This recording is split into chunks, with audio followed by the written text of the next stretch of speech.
Hey everybody, it's Bust with Battles with Bust number 149, and today we're going to be doing battle in the Forces from Beyond seasonal tournament. And so, as I say at the beginning of all of our best of three videos, if you're looking for a how to play guide or a deck guide on any of the decks we'll be playing today, you're not going to get that in this video, but you can scroll back in our channel a little bit, and we've covered off on all of these decks. Here today, we're going to talk about how we came up with our best of three strategy and some of the individual choices within the decks, but not necessarily how to play those decks themselves. And then if you're looking to just skip ahead to the gameplay, we're going to be playing Pirates, Kaisa Sivir, and we're going to play Taric Poppy.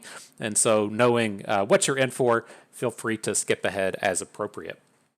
And so, yeah, seasonals, it's here. I feel like in terms of best of three and these seasonal tournaments, we're starting to get caught up with the rest of the world. If you're not familiar with our channel, we did spend the infancy of its game until it was gone playing Expedition. And so with the demise of Expedition, that was when we started playing into the competitive constructed scene. And so we've been in here about 6 months, 7 months or so. This is our third seasonal tournament in that amount of time, and it's starting to get a little bit more familiar with me. And so I feel like we had some real lessons learned in the old ones. And the first one I played in, that's back when Yuumi Pantheon was very popular. We looked to bring a very counter strategy to Yuumi Pantheon, and then we ended up just losing to other stuff. That's what you tend to run into with seasonals, is that the decks are so varied in what you actually see that it's very tough to actually come out and target a lineup. And so that's thing number one that I wanted to call out that we wouldn't be doing, is I don't want to just target a lineup, at least in terms of the decks we play, because you just won't see them enough. Then in our last seasonals, we were looking to move over, instead of a target strategy, to a ban strategy. We were looking to ban Aphelios Victor, and I was much happier with how that panned out. Our success rate wasn't that high. We were going to run into trouble if we played against lists that had both Aphelios Victor and Talia Lysandra in it. That wasn't something we were expecting too much of, and then it did end up happening, not with a great frequency, but with a great frequency of matches that we played. And so all of our losses fell to those style of lineups. And I feel okay coming into this season, going after the same kind of thing. I feel like there's two really top tier decks in the format, and that is Pirates, to a lesser degree Scouts, right? I should just call it a Misfortune deck. And then the other top tier deck is, of course, Kaisa, and whatever flavor of Kaisa doesn't matter. Misfortune and Kaisa are the two top dogs of the format. And so I think where I kind of slipped up in the previous one, I feel like the targeted ban strategy was good, but I didn't quite get it in my head that you can still play that deck. And so, if we were setting out to ban Aphelios Victor, we could still just bring Aphelios Victor in our lineup, right? There's nothing that says you can't do that. And then if we ban Aphelios Victor and our opponent bans Aphelios Victor, cool, then let's just get to battle with our other two decks. But if our opponent decides to let us just play the best deck in the format, great. And then if they don't bring the best deck in the format themselves, great. And so with that kind of in mind, that's what we're bringing into this one, right, with the Misfortune idea and the Kaisa idea. So over the past week or so, I had really intended to come in with a Misfortune plus Kaisa strategy where we intended to ban Kaisa. But with the way the meta has shaped up over the past week, we've seen like a real cream rises to the top style thing, as to where there's a lot of Nasus Kindred, and there's a lot of Viego Evelyn, and there's a lot of Gwen Katarina that has appeared in the last week, and I really don't like a lot of those matchups with Scouts. And so I'm looking to kind of push away from Scouts. I had initially intended to bring the triple rally lineup, where we play Scouts, Kaisa, and then Poppy Taric, but now with there being so much Nasus and stuff on the ladder, I really start to worry about seeing lineups that look like Pirates, Kaisa plus Nasus, or Nasus plus Viego, two separate decks in a lineup. And it sounds like something that we could probably play with enough frequency for it to be scary. And I think kind of the difference between this season and last season as well, at the end of last season, we saw this this surge of the various Papercraft Dragon decks. A lot of Papercraft Renekton. We actually played Papercraft Gnar ourselves, and I think that these decks are both a little bit stronger than the Papercraft decks were. And so I think it's kind of a legitimate worry and concern, the amount of Nasus coming in. And I feel like the answer to that is just to play pirates instead of scouts. And I feel like that's pretty fine. Again, I think pirates is probably, if not the best deck in the format, the second best. It is the far and away most consistent deck in the format, in that it is incredibly challenging to have bad mulligans with the deck. It just punishes any terrible draw from your opponent. And so I have switched to looking to ban pirates. I suspect most of our opponents will ban pirates, but they are going to have to make the decision if they want to actually ban pirates or ban Kai'Sa. We're bringing the best two decks in the format, I do believe. The last deck that we're bringing is Poppy Taric. I feel like it's in a pretty decent space. It is another deck that just come out and like shit stomps bad draws, right? It has a lot of those same board control aspects and elements that we would see coming out of Scouts, and then it has a lot of that oops, I win power that's attached to it, where you just have a curved draw, your opponent stumbled a little bit, and then you're just like, LOL, here's a rally on a Taric, fucking enjoy. And so I feel pretty good about its space in the meta. It's not a very polarized deck. It doesn't have a lot of great matchups and a lot of bad matchups. It has a lot of consistently solid matchups. And so I feel pretty happy to bring it to the format and into the meta. And so that's what we're going to be bringing. We could pull this up and talk about it a little bit more in depth. The first thing I did want to come in and talk about was, again, the meta, at least in terms of the ladder, is very varied. We're over at Legna's site. This is LLORR-stats.com.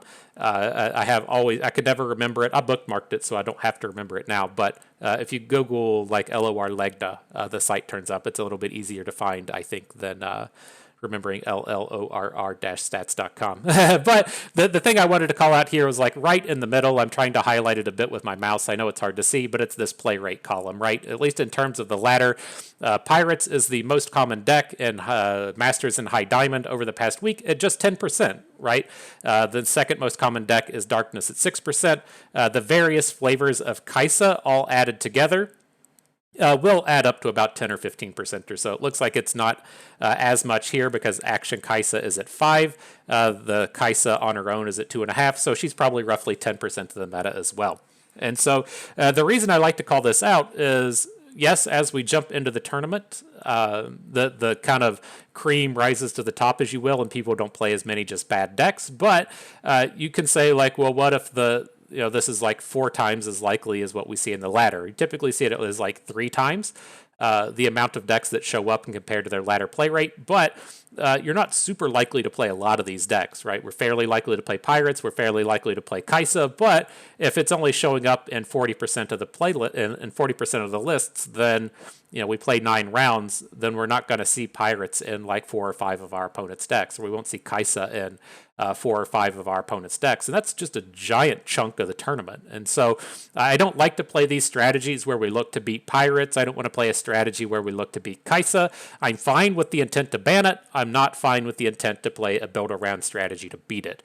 I think that's another reason why Pirates tends to be so good, in that it just shit stomps a lot of stuff. It's going to be most easily be our most banned deck, I do believe, but when you're playing against the long tail of the format, as I like to call it, Pirates just punishes everything, and then Kai'Sa is the actual most powerful thing that you can be doing in the format. And so if we can't specifically pick what we're going to want to play, we just want to punch at them as hard as we can.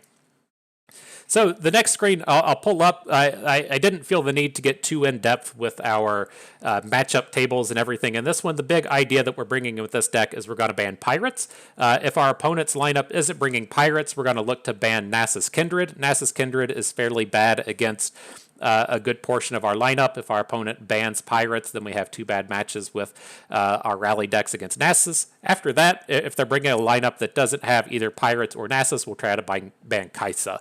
If they're just way out there beyond that, then by all means, that's an interesting choice.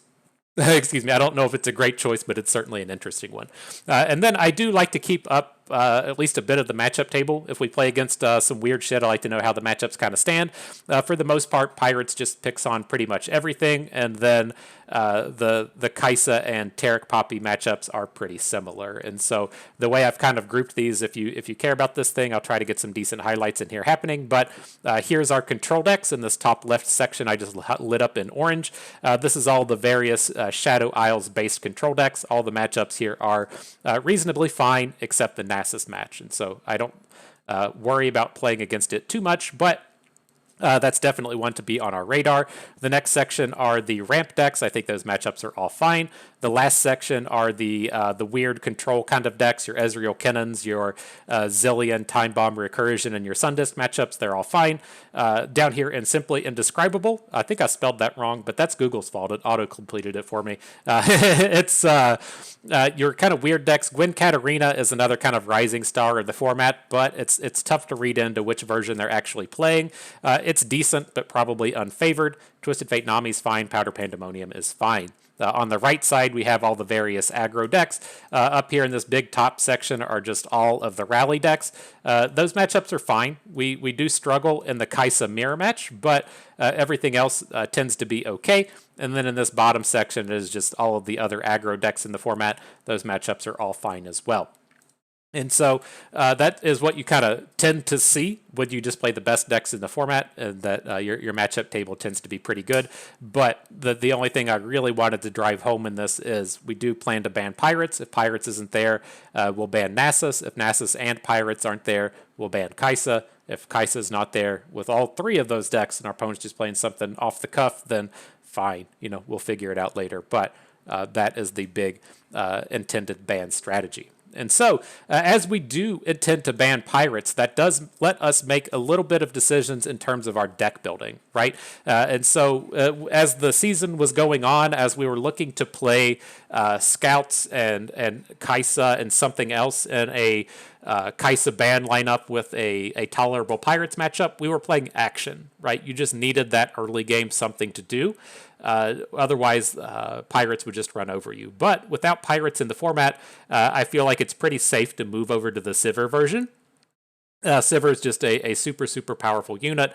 She has Spell Shield, which lets you not play the shitty Bethel the Elder. And then she does combo quite well with Cataclysm. And so Cataclysm is the big addition that comes out of the Kaisa Sivir decks. If you're not familiar with the Cataclysm combos, just with Sivir, it's fine, right? That's a quick attack challenge, but we can do a lot better than that. If it's your opponent's turn and you don't have the attack token, you can Cataclysm a Scout unit and then get the attack token back. You can use Cataclysm with Kaisa. That will get you an additional Acacian Rain. If she has Scouts, then the game is probably just done. And so it's this really, really, really super versatile removal spell that plays quite nicely in with a lot of our other cards. Very, very powerful. At the cost of that, we've only cut ourselves down to one rally, but we do get to play the 2 copies of Rite of Negation. In terms of all of the units in the deck, we're playing 3 copies of the good ones, right? So we'll have 3 copies of Voidling, Broadwing Protector, Void Blaster, and Void Abomination. We're playing 1 copy of the cards that have keywords, but they aren't the good ones. The Xerxai Hatchling, Brightsteel Protector, Greenfang Warden, Radiant Guardian, and then the card I'm a big fan of, you don't commonly see, is Gen Vivi. I really appreciate the punch she brings to every deck. She gives you another Scout for Kaisa to use, and then she's also a nice backup target for a second skin in the event that you weren't able to pull it off with Blinding Assault. I really like to eschew on the card advantage style things. I don't like to play things like a Preservarium. I prefer to just go for the punch, as we call it, and just try to bring the most powerful thing forward that we can. And I think that's what we're getting out of this. But, with the kind of matchup considerations, I like Kaisa against a lot of the new Nasus decks, given that she has Spell Shield. She gives us a lot of very powerful combats our opponents have trouble dealing with. And as a high-powered spell-shielded unit, she tends to do pretty okay against Shadow Isles, especially if you're up in these spaces as to where she puts Spell Shield across your entire team on a big attack. Very, very happy with it. And so that's why. I don't feel like we need as much early game if we're just banning Pirates. And then Sivir is here as a really high-powered mid-game play. Deck number 2, that is Pirates. The Pirates list is pretty well honed these days. I feel like the only places where people are making choices in Pirates are how many copies of Make It Rain do I play, how many copies of Tentacle cards do I play, and then if I'm going to up my spells, what unit do I cut? It's very common to see across the Pirates lists the full 3 copies of all of these units that we have in our deck here, the 12 1-drops, then the Grenadier and Marai Warden as the 2s. What I'm going for, since we tend to just ban Pirates in every single game, is I want the full Tentacle package. And so we're playing the full 3 copies of Eye of Nagakaboros. We're playing the full 3 copies of Riptide Sermon. I still like Make It Rain in this format, even if we're not playing as much against Pirates. It's still good against Kaisas. It's good against Scouts. It's good against the various Gwen decks that are starting to push their way forward. We get lots and lots and lots of utility out of Make It Rain, and I'm pretty happy to play 2 copies of it, and that means that we have to cut out a redundant Legion Grenadier. I'm fine enough with this loss of a single unit to pick up this big raw power of playing the full Tentacles package. It gives us the reach that we're looking for, as we should probably play against more control decks in seasonals than we see on ladder, and we play against better players that are just going to make us really work for every point of damage, to where we might get away with a little bit less high quality play skill on the ladder. And so again, going for the high-powered plays and the full set of Tentacles. Then our last deck is Poppy Taric. There's a lot of different ways to build Poppy Taric. There's a lot of choices and things to go in here. Am I going to play Frightened Ibex? Am I going to play Concerted Strike? How many rallies am I going to play? And I've settled in on this version that just goes, I call it all in on the combo, as to where I feel like as the format slows down, we need to do everything we can to get the Taric combo on the board. And so if you're not familiar with what we would call the Taric combo, that's when you put a Golden Aegis or Relentless Pursuit onto Taric. That gives you a rally, so you get to make an additional attack. Then as he shifts the spell on the unit next to him, that unit triggers another rally. So we can attack 3 times on our turn, we can attack twice on our opponent's turn, and then ideally with all of our support units boosting through all of those attacks, we just have giant units that are your opponent is unable to deal with. And so the way I kind of look at it in this format is you have to get 2 big units. That's either 2 Tarics, 2 Poppies, or 2 Mountain Sojourners, any combination there or the above. And you probably have to play 2 rallies. And so I really want to do everything that we can do to help achieve that goal. And that means playing the full set of copies of all these cards. The next thing in here is our spell suite. We are playing 1 copy of Bastion. This just ties in a little bit into protecting our Taric.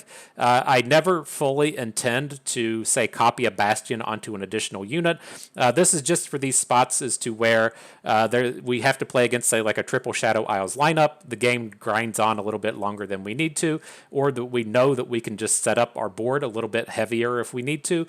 I like the utility that the Bastion gives us in what we expect to be a very control-heavy set of games, since we plan to ban Pirates. The last choice in here is Sharp Sight. We aren't playing Pale Cascade. Pale Cascade has been the obvious go-to choice forever, given the big amount of value that it puts forth, but we're not here playing for value. We're playing here for the punch, and Sharp Sight just fully protects against a lot of the removal spells in the format, protects any of your 1 health units from a Hate Spike, which you wouldn't get out of a Pale Cascade, and then it does some odds and ends kind of things, like letting us block elusives, interacting with our opponent's Esmuths, letting it come down and make our Petricite Broadwings a little bit stronger. I like just the real pure board control aspects we get out of Sharp Sight, and I don't feel like that card draw is going to be super important. And so that's it. That's our lineup. That's the 3 decks we'll be bringing. You all know what we have to do before we get into the games, though. We can't just start playing. We can't jump on in. We do have to go and pay the pay-to-win price. Now, in terms of the price, I feel like when it's a tournament like Seasonals, we have to do a little bit more. We have to put forth the extra effort and make sure that we're getting more than just a common or an uncommon like we would do in our standard videos. But things are getting a little tough for us. If we look at our Kaisa Sivir deck, everything's already premium. That's step 1. Look at this. Look at how prismatic everything is. Yeah, we got it all covered. Everything, everything, everything. And then the downside is I don't like Star Guardian Kaisa. I would more than happily spend $18 on a skin if I liked it, but Star Guardian Kaisa doesn't really do it for me. So we're not going to upgrade that one. We'll have to save that, push it to another deck. And so we look on to the Misfortune. Same kind of thing. I think we had like one spell in here. I can't remember if we actually premiumed out the whole deck already. Was it Zap? There's Zap. Zap is ready to go in terms of the pay-to-win price. And then we'll also pick up the Riptide Sermon just to make up for a little bit that we missed out on the Kaisa deck. So watch this. Watch this. Where'd you go? Zap. Premium. Feels good. I know, like, I've run into this problem before with Misfortune, and that I just don't like her skins either. I don't like the arcade skin. It just doesn't do it for me, you know? That kind of is what it is. We're not going to upgrade to our arcade Misfortune. So, on to the last one, though. Yo, dog, I heard you like rallies. We have a couple of choices in here. We've already upgraded to Pool Party Taric, which is just fucking on point. That's the kind of skins I'm looking for here, is picking up things like Pool Party Taric. That's a good one. I do intend to get the Poppy skin. So let's go ahead and pick up Battle Academia Poppy. And then I know it feels so bad having Poppy all skinned out but not premiumed, and I know that she needs that premium treatment as well. And so let's go ahead and pick up the Poppy, turn her premium, and then I think we'll be good to go. This does a little bit of double duty as well. If you caught our week 1 match in the Tarhita Draft League, you would know that we're playing Poppy there. And so while she wasn't premium then, we have a little bit of carryover now. And so I think that'll do it. We talked about the decks, talked about the strategy, the weird choices we made, and the pay-to-win price. I think that'll have us good, set up, and ready to go. And so it's almost here. I'm ready for battle. Hope you are too. Let's dive on in. All right, here we go. Round 1 is underway up against the Tank Buster. Look out. It's all right. Interesting set of lineups. It's Nami, Twisted Fate, Trundle Timelines, and then Action Kaisa. Or I guess that would be Sivir Kaisa. This is another one where I would fully suspect them to just kind of come in and ban out our Pirates. I don't quite know how the Pirates matchup lines up against Nami, Twisted Fate, but I think all of those matchups in that sense are kind of fine. Let me take a quick peek at the Nami Twisted Fate matchup. Again, that's one of them that feels like kind of weird to me. It's down here on the bottom. It looks like a pretty positive set of matchups across the board. But it's one of those things as to where I feel like there's just, if you're actually good with the deck, that's a lot different than someone that's just picked it up and played about 50 games or so. But, I mean, the matchup table down here looks fine. Up against the Trundle Timelines deck, that's the one right here that I'm trying to highlight. It looks like it's a fairly positive set of matchups as well. So we'll just go ahead and ban out the Kaisa. I did kind of like fully intend this set to play against Kaisa, but I mean, if they don't bring Pirates, then I think it's a safe bet to go into. But let's take a quick look at these. This looks like a fairly standard setup from the Shadow Isles version. They have the full set of copies of Gohard, the full set of Vile Feasts, a single Undergrowth, which is another one that's good against Pirates, but they don't have anything in here like Withering Whale. Onto the Trundle Timelines deck, I assume it's going to be very similar. I'm looking for the 4-drop space. There's no AoEs, there's no Avalanche, there's no Blighted Ravine, and then otherwise just Mystic Shot's very removal light version of this deck. So yeah, let's go ahead. We'll ban out the Kaisa Sivir. I wonder if he's bringing, looks a little different than what we're used to, at least what we're playing. Has the full three copies of Treasure Seeker in here, the 2 copies of Betheldi Elder, something that we declined to do. We played a little bit different set of units, a more mid-gamey kind of strategy, but I think I still feel pretty okay with banning out the Kaisa. It's just far and away the strongest thing that this person can be doing, and I feel like that's what this format's all about. It's just dealing with the strongest thing that you can be doing. That's that's something that Trundle Timelines does. That's one of the most powerful things you can do. Nami is pretty powerful, but I think this Kaisa is the way to go here. So let me take another peek at these real quick. 3 Gohards, 3 Tellstones. Very light in the early game as well. Double Troubles. Again, I'm not a master of the Nami deck. God, he's even got a copy of the Harrowing. Wow. That seems bold. That seems bold. Well, this should be okay. I would assume that he's going to come in and ban out our pirates, but uh, just in the event they don't, like to know what's going on.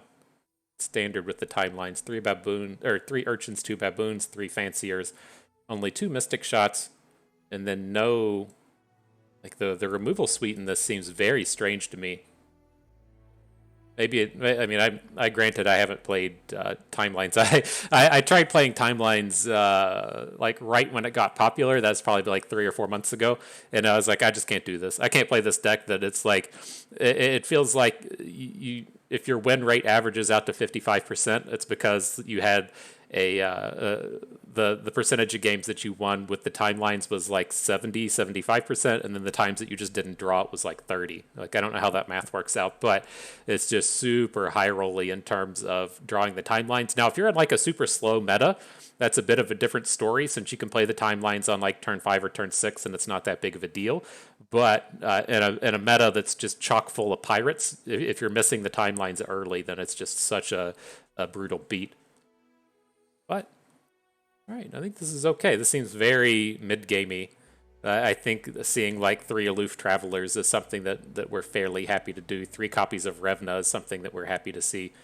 So the big ones coming out of this. Let me at least hone in on this real quickly. The removal suite in this, there's 1 troll chant to remember, but only 2 mystic shots and some beams and some aftershocks. A big glut of shit in the mid game between the 3 tavern keepers, the 3 Caitlins, and then the 3 aloofs. We do have to remember that he's got the 2 copies of Buried in the Ice. That's a big one to watch out for against the timelines deck.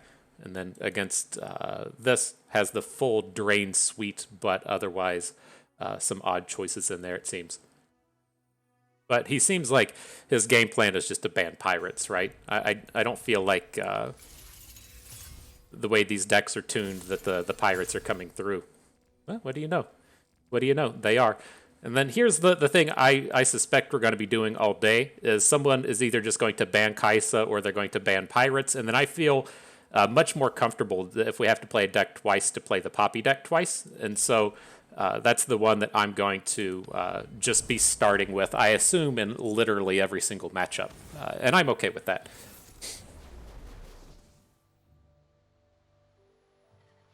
Okay, and so the way I usually start with the Poppy deck is I'll just mulligan everything away and look for 1s and 2 drops.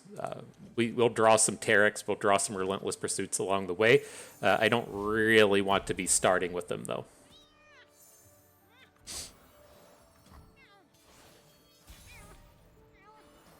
Night Tower, you get in there and do your thing. And then if you're just jumping in and you're not familiar with the big combos that this deck does, is if you play the Relentless Pursuit or you play a Golden Aegis onto Taric, you get the rally at that point, you attack, Taric copies the rally spell onto the next unit, and you get an additional rally. And so you can develop these really big boards to where you're getting a big collection of stat boost from the supports across a bunch of attacks on the same turn.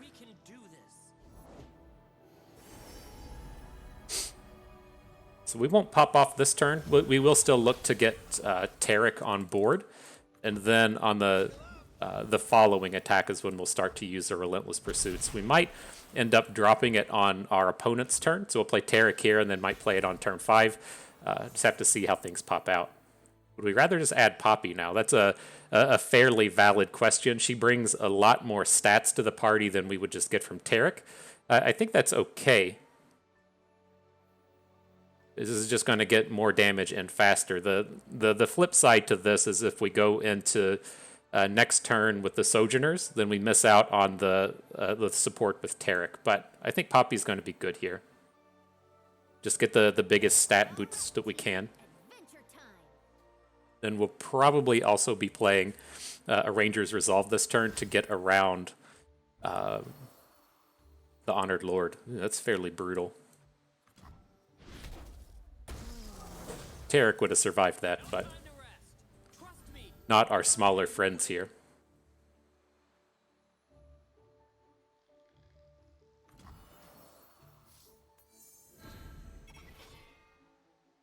Say, no, Reggie, you will not kill our team.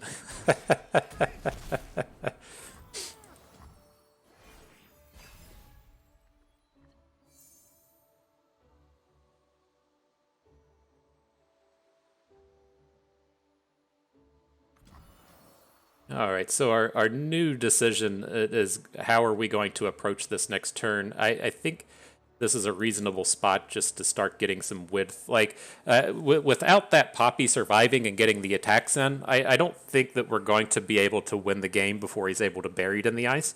And so maybe we do just have to go for a Sojourners here, just to get all of the stats that we can.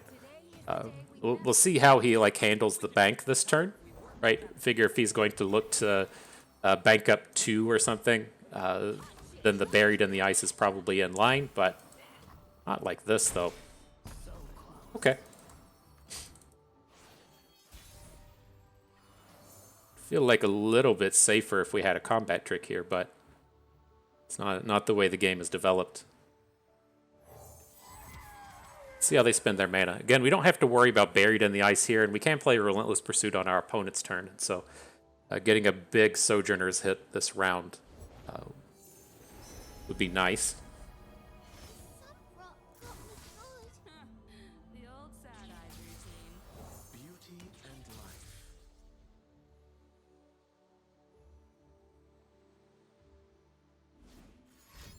Beam number 2. It's pretty impressive.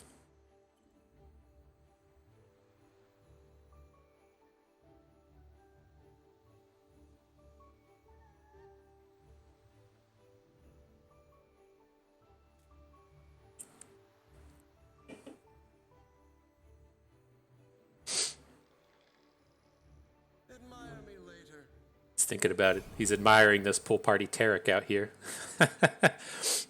So we can hit with the Sojourners on the left. He doesn't have anything on board that can actually kill it.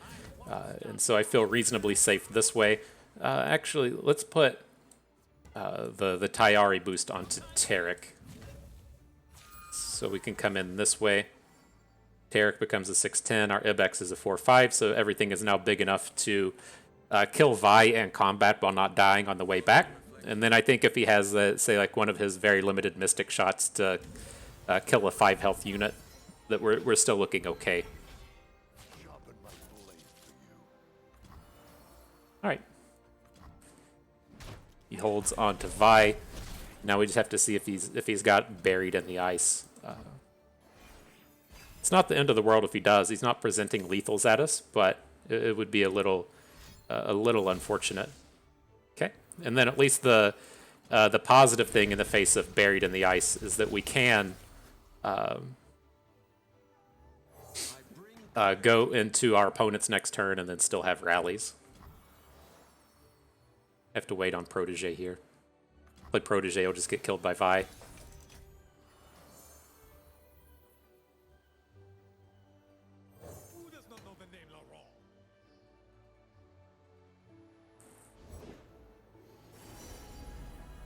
Okay.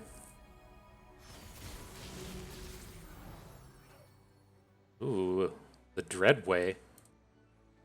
Okay.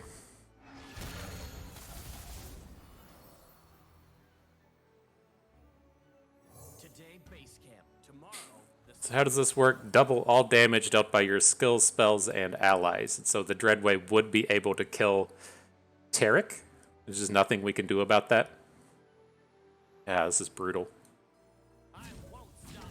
So we can make an attack like this. Taric will survive. The Taric does not die. We just don't have any way to get bigger than the Dreadway. That was a pretty strong hit.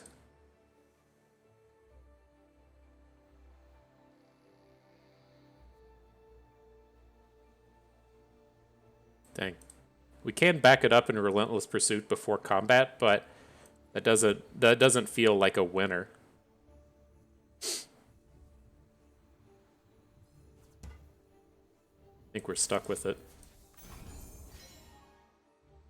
You get an additional rally out of this heading in this way, but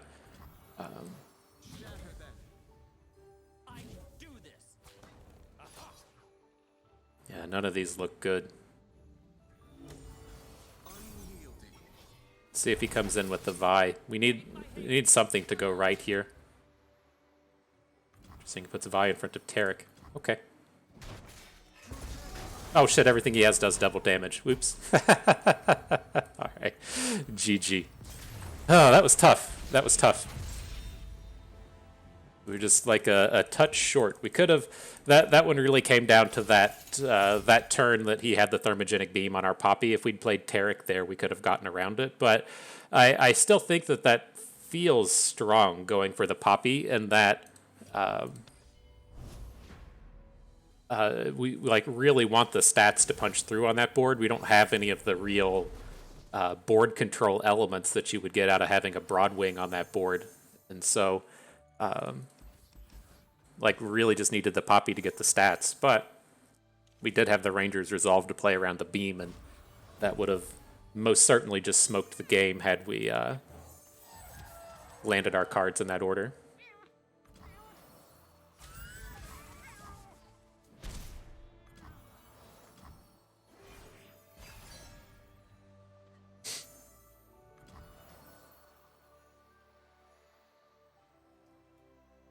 It's tempting to just not play the Broadwing here because their units are so irrelevant. I think I'm going to leave the Broadwing at home and then just move in with Taric. We can still just play it on the next turn if we want, but I'm looking at just getting the full support chain going.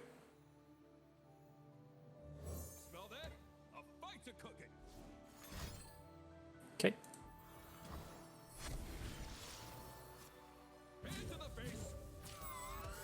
Not the strongest hit one could bring for opponent. Let's leave the Warships at home.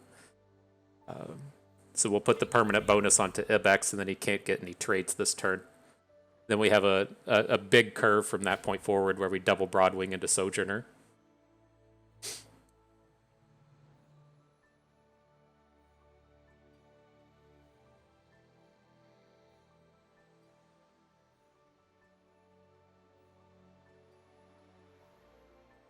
But it is kind of nice when their removal suite is like a bunch of Get Hards and Undergrowths and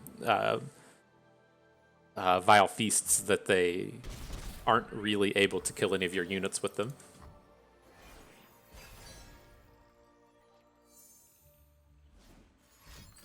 And Esmith, we won't be partying with you just yet. Elusive squad coming out.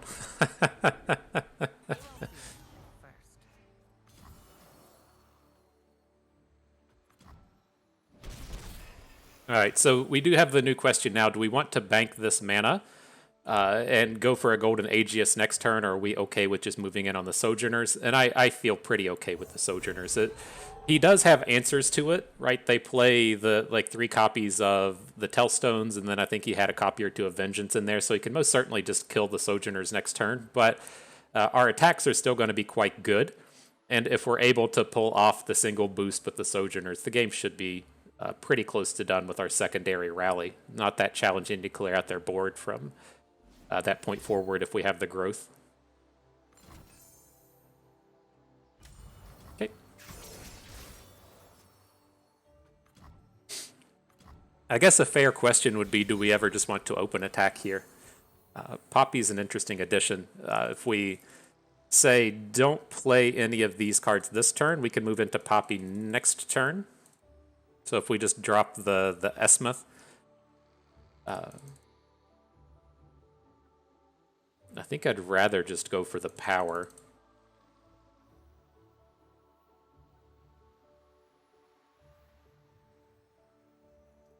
Today is the day we master the mountain. I know we can reach the top. Like, if he has to spend all of his mana on a Vengeance or spend all of his mana on a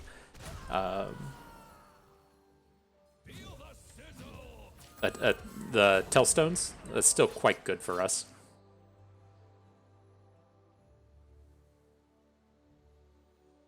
So we do lose our Warships this round. I think that's okay. I start to get a little bit worried in this space since his Nami's going to be really close to being flipped if she's not flipped already. Looks like she doesn't have the counter anymore, so she should be flipped. And then these elusives start to be quite scary. So happy enough to just go ahead and try and take that off of the board. Now, of course, we pick up our elusive blocker next, but this does leave us in a pretty decent spot if we want to now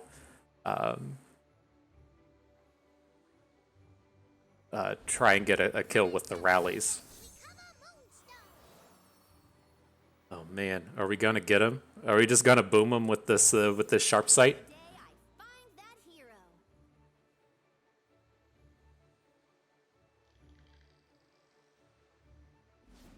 Not a ton of plays to be made here.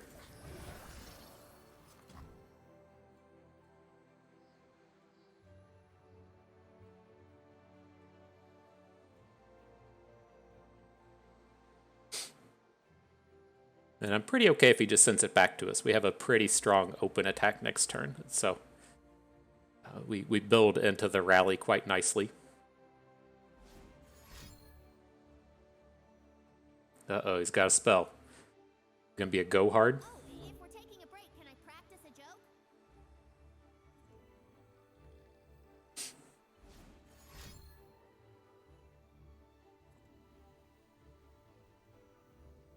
I guess a valid question is, do we even really care about him making an attack this turn?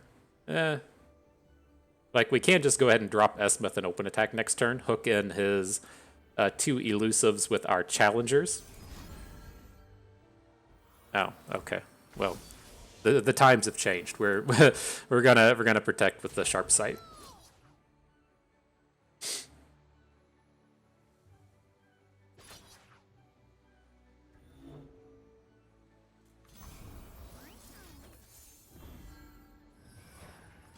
Okay.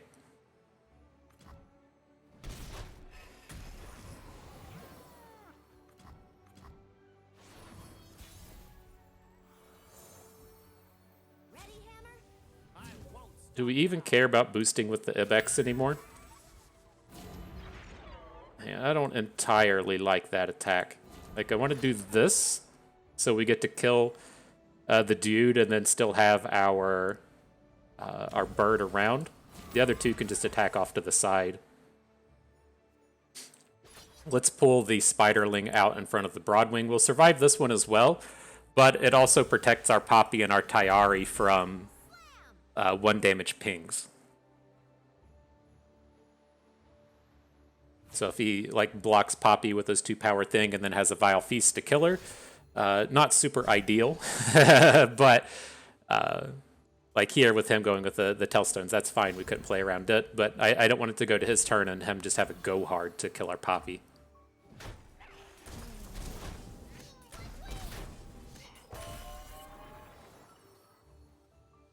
Not a bad 2 spells from Shelly. Getting them boosts on the board.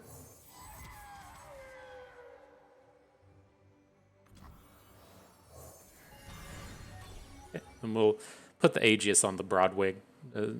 Just if it that's his kind of only way to prevent a bit of damage here. He breaks the Formidable.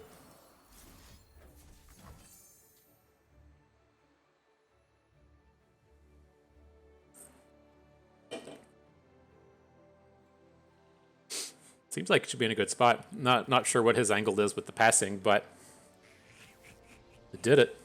Good job, Poppy and Taric. I believed in you all from the start. All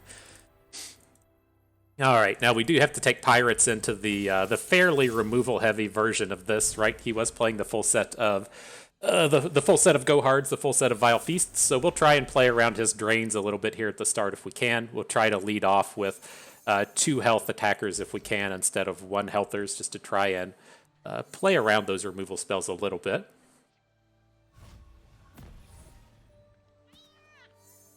Our boy Legion Rearguard says, "What up? I'm here to party." He's always here to party. All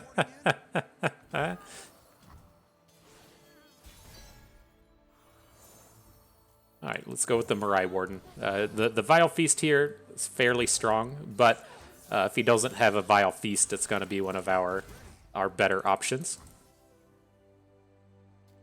Why are you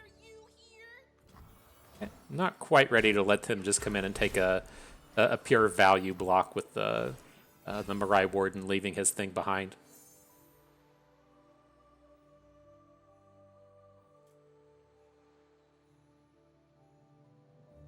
Not a bad curve. This is just the first straight 5 turns of the game, spending all of our mana every play.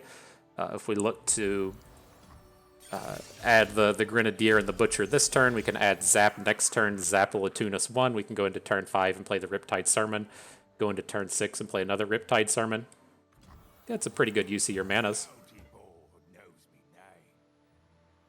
This is going to be an open attack, though. The 2 damage from Zap isn't worth giving our opponent the chance to draw and play a Double Trouble or do something at slow speed.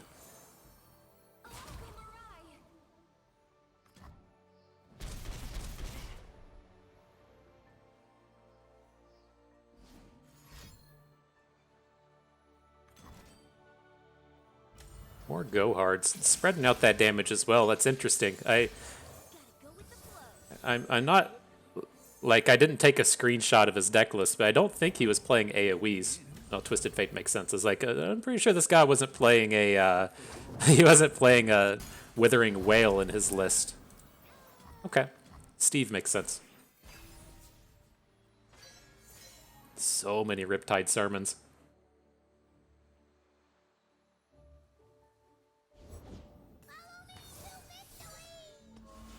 Not going to approve of Shelly coming down.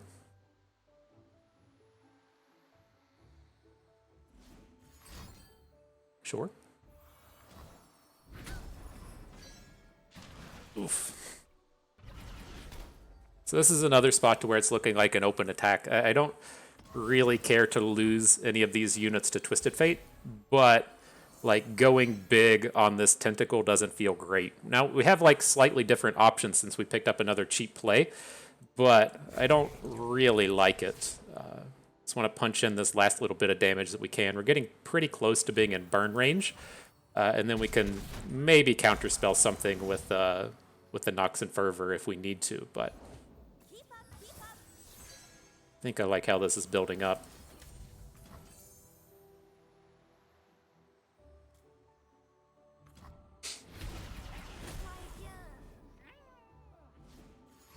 Get out of here, Zap.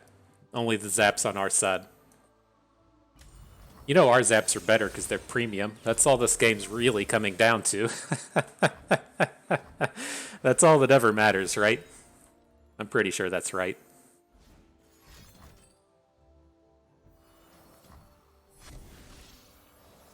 And Pull Shark hit. So let's lead in with the Precious Pet. It's going to be good against what he has here. I was hoping that he would come out and like add some stuff to the board, and then we would find ourselves in a spot to where we can AoE with Twisted Fate. We're slightly getting there with these Burblefish. I'm not going to just like sit around and wait any longer. I'm going to just go ahead and clear these out. It's pretty bad for us if we go into the next turn and he just passes, right? If he just says, okay, I'm going to stop here and just block, that's fairly miserable for us. But if he has follow-ups from this point forward, it's kind of tough to do. This is a fast spell. I was just thinking to myself, like, how miserable is it if opponent just hit a...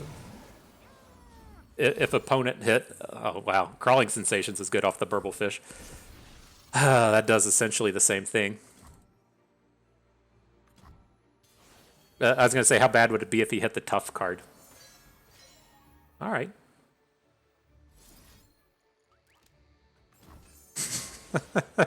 I forgot that we weren't using Twisted Fate down there anymore.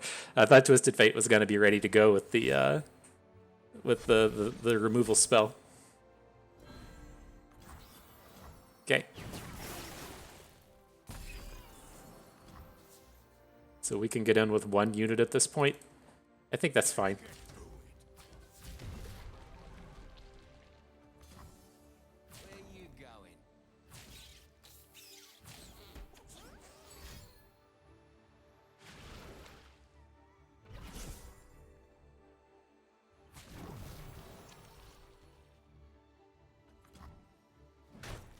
Okay, we sort of have lethal built up. We have the Riptide Sermon with a Fervor.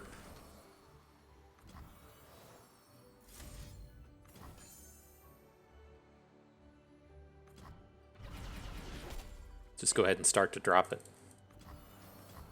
Now it's like every draw in our deck is pretty good at this point. There's a Decimate, that should be enough.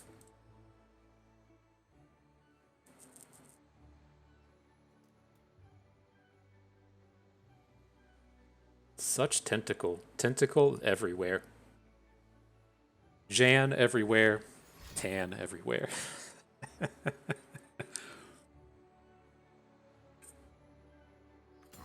was going to say, is this going to be the harrowing?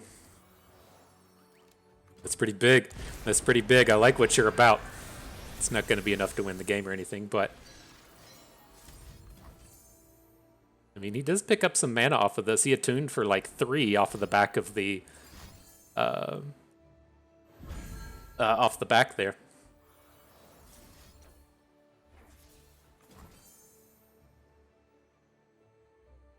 Alright. I believe that will do it. He has a way to kill our Twisted Fate, then these Vile Feasts won't get the drain.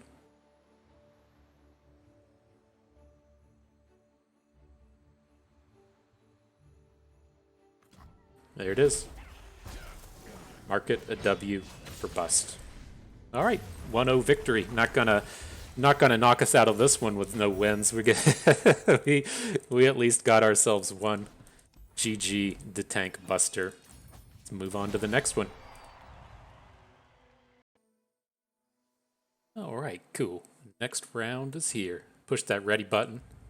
Up against old Chong, and let's see. Very, very much what I expected to see out of the lineups today. This is the Pirates and the Action Kaisa, along with the Nasus deck, and it's one that kind of gave me like a little bit of pause, as the kind of thing as to where I'll be like, well, maybe I just don't want to play against Nasus today, right? Because if you want to pull up the thing, like the Nasus deck does actually come out and give us a handful of problems. It's this one up here. And so what I fully suspect this opponent is going to do is come in and just ban out our Pirates deck. Our Pirates deck has the good matchup against Nasus. It has the good matchup up here against all of the Kaisa decks. And then if you're looking at our kind of problem area, it's all 3 decks that our opponents brought. And so we do have Pirates as our typical ban over here to the left.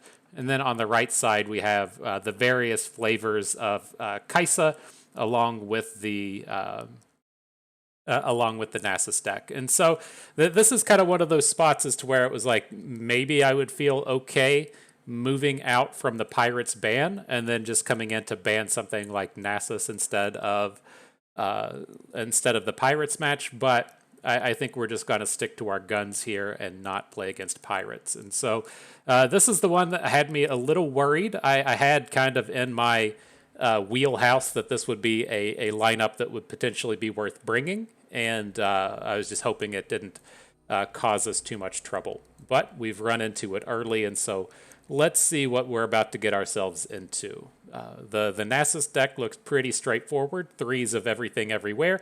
Has the full 3 copies of Kamaver Dragon, which I kind of thought was a useful card just up against Pirates, but I guess we'll see it against everything here. And it looks pretty well tuned to the early game. And so I think this is fine. The Action deck here, he's just playing the 2 copies of Action, 1 copy of Sivir. In terms of his unit suite, he does have the full 3 copies of Bethel the Elder along with the Treasure Seeker. This is, again, another set of cards that you would... I think want against Pirates. And so as we look at this guy's lineup more, I'm really curious if their intent is to ban Kaisa. This does look like a fairly similar list to what we saw in the previous round, but it strikes me as like, why would you be playing these Treasure Seekers and playing these Bethel the Elders, the double Bright Steels to go along with your challengers if you're not intending to play against Pirates? But this feels like a lineup that's definitely geared towards beating Pirates, and so that's fairly strange to me. And it looks like our Pirates lists are exactly the same, except he's playing the 3 copies of Legion Grenadier, 2 copies of Eye of Nagakaboros, whereas we play the 3 copies of the Eye. And so that's so weird. I still feel like the deck lists are going to come at us, and then I'm just going to look to ban out the Pirates deck. But that's so strange to me that his lineup is, arguably geared towards beating Pirates in terms of his early game selections. And I'm just curious if he ever does look to come out and banned Kaisa away from us. So strange. But this is, one where we know what we're in for. We're going to have to battle ahead, battle strong, claw from the depths against a couple of weak matchups, and see how we can do. Hopefully we can overcome this mirror match of Kaisa Sivir versus Kaisa Sivir, and then Poppy Taric can just do its thing. let me take a peek at this in terms of Poppy Taric. He does have a lot of the early game stuff, but he's not packing the big Shurima package, and he only has one Rite of Negation, and so we may be able to hold strong with our Taric. It's worth noting there's no Vengeances in here. This is pretty common that you see out of the Nasus decks. They all play a couple of copies of Crumble, but don't play Vengeance, and so our open attacks will be quite powerful with the Poppy deck if we're able to assemble a board to where he would typically say like Vengeance at Taric in the middle of combat or something. That's not going to be a thing here. But, okay. The preparations are almost complete. Yeah, I still feel pretty good just banning out his Pirates deck, but I'm curious what they ban back at us. I don't think we need to level here. I don't feel like it's really going to change our opinion on taking the Pirates out. So cool. Boom. You've been banned. He bans ours, as expected. And here comes Poppy Taric. I still feel reasonable with this concept of playing with Poppy Taric twice if we have to. I feel like it's the worst of the decks that we have. And then, if we're going to have like a 50-50 matchup with Kaisa into Kaisa, if I'd rather take our 40%ers against these two decks twice. And so, see how it goes. Okay. Poppy Taric against Nasus. So let's see. The Bastion is a card that I've kind of brought in with this matchup in mind. It gives us some good answers to their slow speed removal spells, but it's certainly not something we want to keep in our opener. Maybe it'll swing back around and be relevant here in the future. And in terms of his lineup, we can fairly safely play the Fleet Feather Tracker in terms of units on turn 1. It's going to be a little bit vulnerable after that, but he wasn't playing Hapless Aristocrats. He wasn't playing the 2-1 Fearsome Bro, and so we should be able to safely play this in attack. Now, if it gets popped by a removal spell here, sure, but on that past turn, I felt like he was okay. Then on our next turn, we're going to add both an Ibex and a unit. Like, if we want to block here, we'll probably just... I'd like to just block with the Ibex, but not the case. Where are you at? Let's get Tayari down.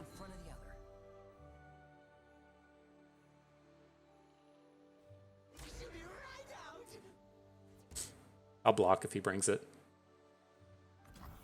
Okay. Just takes away some of their avenues of killing you with like hate spikes.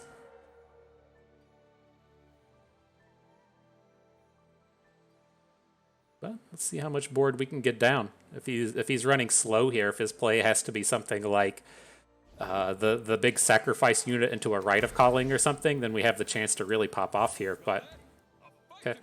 More standard Ravenous Butcher. I'm curious if he just drew it this turn, or if he actually had that in his hand last turn and chose not to play it. Interesting. But up against this board, like, our bird can't survive against any of it, right? Kind of hoping to get a Tayari boost onto the bird and then have it survive, or give it a War Chef's boost and have it survive. It's not going to be the case here unless he drops a small play. But I'm happy enough to just trade out the Fleet Feather Tracker for one of his bigger units here. There's the Undying. He must have just drawn the Ravenous Butcher this turn.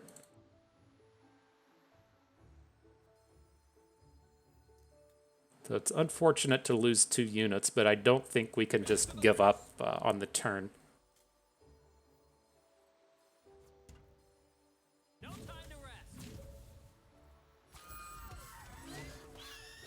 Okay, and then an attack like this, we can at least protect our War Chef. This is our damage-producing unit. I'm not that interested in keeping Tayari around now. It is nice that he has the stat boosts that are permanent, but I feel like this is a match to where we're just trying to punch in and get kills, and the bonus health isn't as important as keeping the war chefs around for the bonus attack.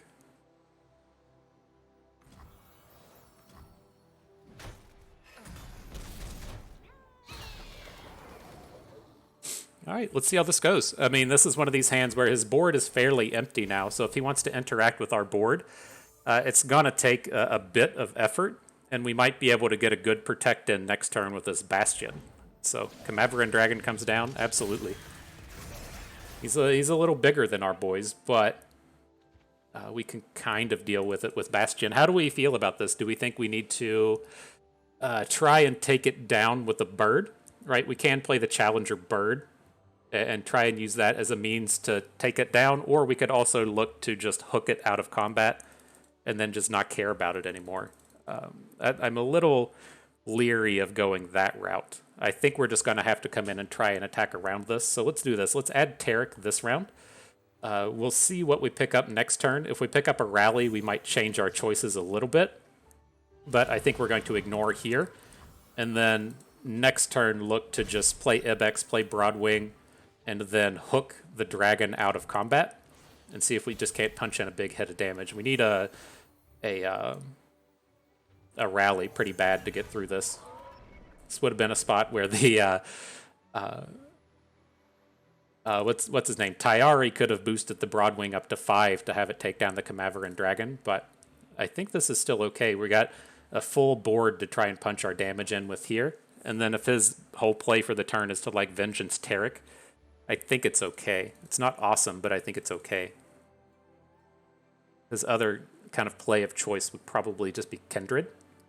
And then I guess last but not least, we can just do stuff to where, say he like plays Kindred here, we just don't lose any of our units. We have the option just to be a little bit safe on the round and then see if we can't draw a rally in the next couple of turns. But it gets real scary real fast once he's able to get Nasus on board.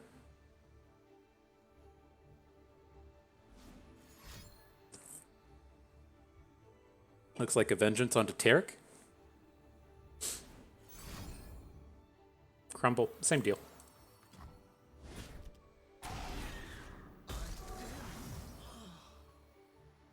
So what do we punch in here? This is...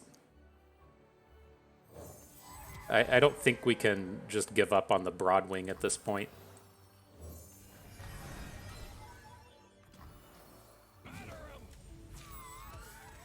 Oh.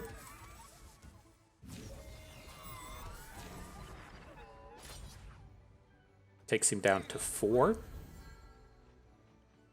And then we start to get to this spot to where we might realistically be able to kill him with Esmuth. This is one of the kind of surprise plays you get out of this deck a lot, is the Esmuth getting a little bit of a boost and coming in and just smoking your opponent.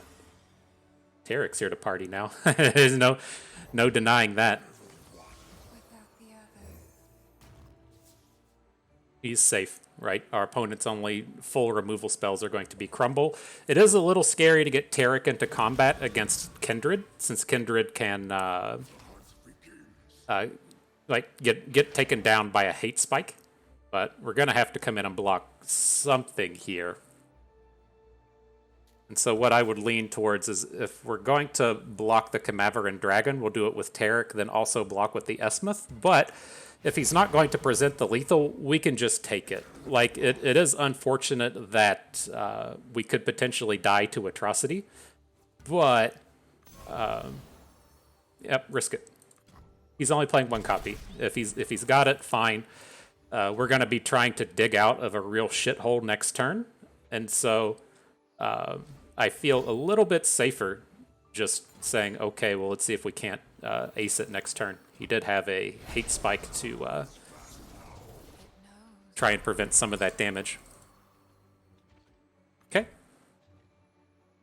Let's see where we're at. We have the 4 damage we need from the Ibexes. He does have the Camaveran Dragon to make it a little bit harder. So where do we stand real quick? Let's take a look at this. So say we come in, he blocks Taric, let's say, with the Camaveran Dragon. blocks the War Chiefs with Kindred, and then he's looking to take 2/4. Why doesn't... Oh, this is a little easier to see. Now, we have a couple of options with this attack in terms of... we don't have to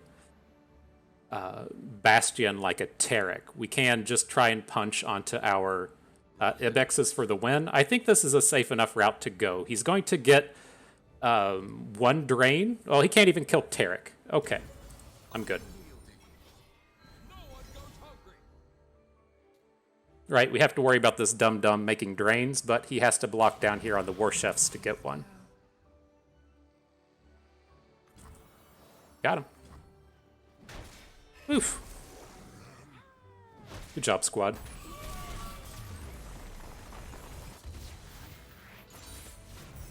Now it feels a little bit better, right?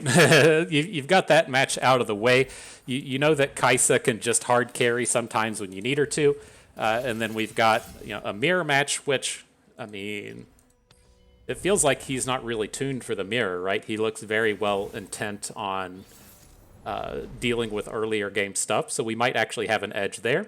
But it's nice to get 2 shots at it instead of just having 1. Let's look for, in terms of this match, I just want to find Broadwings for the early game. This stuff is all a bit too mid-gamey for my tastes. All right, found the Kai'Sa, found a Protege. There's the Broadwing. That's the big power combo that we're looking for in the early game.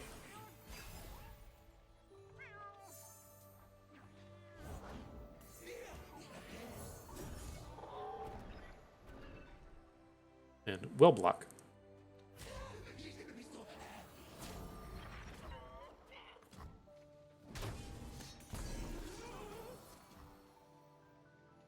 His unit is now big enough to take down the Broadwing, but that's okay. I'm pretty okay with this turn if we drop Protege, and then we can like simply attack with Protege and keep the Broadwing behind if we want.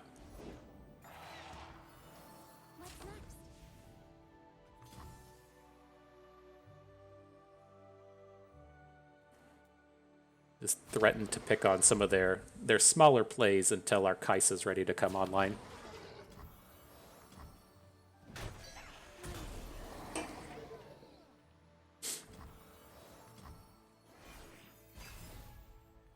Now, when you're looking at this, kind of the thing you do need to keep in mind with this board is that we're really set up for turn 7, right? This is a... we don't want to play Kai'Sa necessarily on turn 5, because then we can't Rite of Negation, and then we're on the even attack. So we can't attack with Kai'Sa until turn 7, so we want to kind of see if our opponent spends a bunch of mana on turn 6, and then we can play Kai'Sa, or wait until turn 7 to play Kai'Sa with the Rite of Negation back up. But on this board, we have the way to take down Kindred with our Bird. He doesn't have any 1-mana ways to get out of this.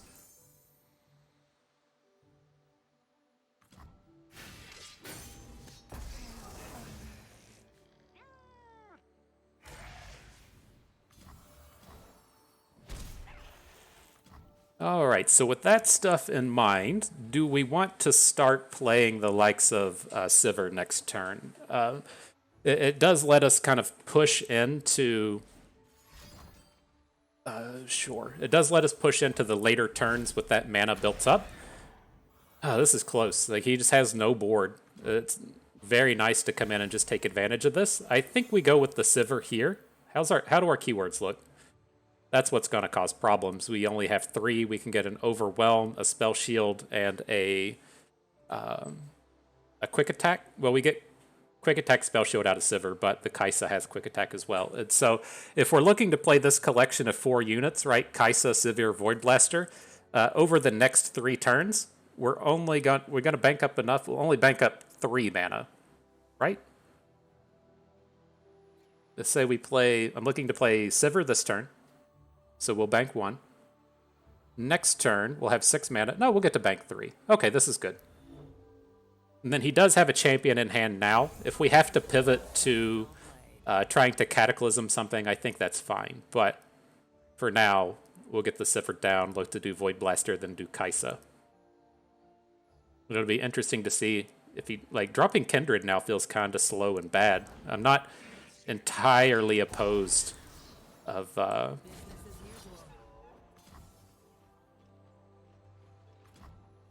if he like picks up Kindred, because he's just going to be so slow. Okay. We still have we have our Broadwing primed and ready to be our sacrificial lamb here.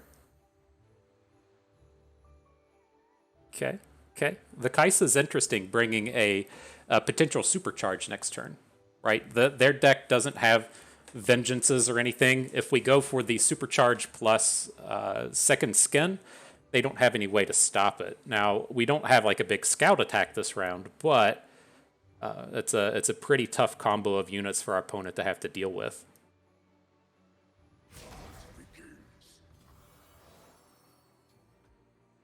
Okay, I feel reasonably safe from Atrocity. We do have the Right of Negation in our hand, so we don't have to completely worry about it.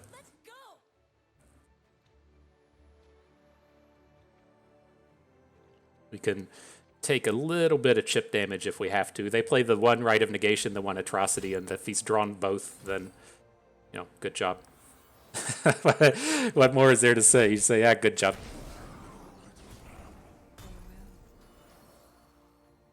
Now, here's where things get interesting. Do we ever want to, say, protect our bird and then just go ahead and take down Kindred? I think I'm kind of okay with it, since we have two Kai'Sas in hand and she's not, like, super powerful at this point. And then we'll have our bird. Don't get me wrong, this isn't a particularly strong bird. But if if we have one unit on board and he's starting to get his Kindreds going, that's fairly intimidating. Leaves me a little scared. Not big scared, just a little scared. This also leaves us in a spot to where, say he doesn't play any units and he just banks here, he can't actually kill our Kai'Sa. She's going to... Right, if his only ways to kill a Kai'Sa are going to be crumbles, then he won't have a unit on board to sacrifice to kill her with it. So we might actually get to drop her next round or do some stuff or try and drop a... try and drop the spell. Nope. Played a bunch of units. Okay. Oh, bring my deck tracker up. I can't remember how many crumbles he was playing, if it was 2 or 3. Well, now at this point, now that we've picked up our millionth Kai'Sa, I'll just throw it down. If she's sacrificed, then okay.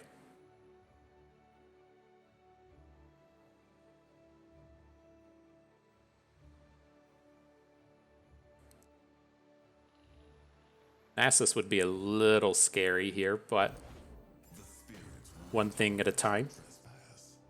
They can take it up with my blade. We have something the void will never understand. Me.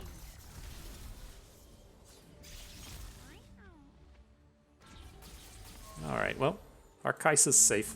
We get to do some stuff with her. We'll pick up all the big stats. He only has 1 mana, so he can't do anything about this.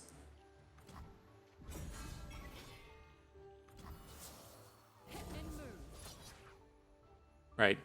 That's all you got to deal one to Nasus. You gotta stop and check and see if you'll be able to take down the dog with this attack. Doesn't look to be the case. How big does our Sivir grow off of this? Do we ever get to deal 13? It's so hard to see. This is coming in for 6, 7, 8, and 9, right? No, it should be 10 in total. So that would take Sivir up to...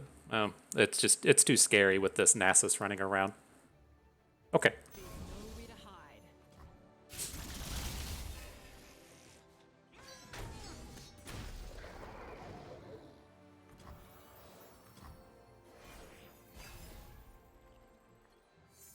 And the Absolver. So we got the world of combos here ready to try and close this out. Just a matter of if we can get into the next turn. And so the dog hopefully has a bit of trouble flipping here. He needs one more slay to get a dog flip.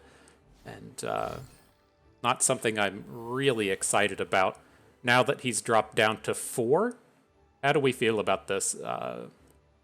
His Nasus doesn't flip off of this strike, right? He gets bigger, but he doesn't get the flip. I think we want to play it safe and save our Right of Negation for next turn. Just go ahead and let Kaisa die and then replay one of our other ones.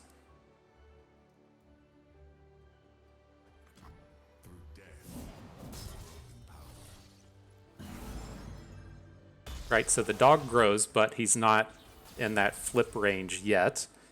We can add another Kaisa to the board. There's still time. There has to be.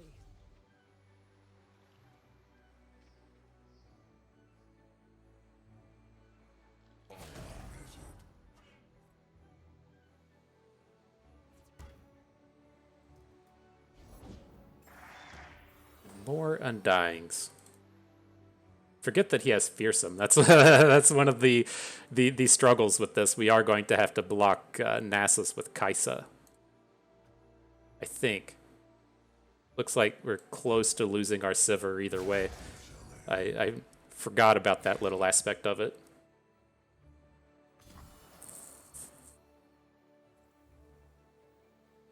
So do we just give up our Kaisa? So as we go into the next turn, if we want to do everything, it's 5 for Kaisa, 6, 7, 8, 9 for the big Absolver, 13 in total. Turns out you can't do 13. But we will have like...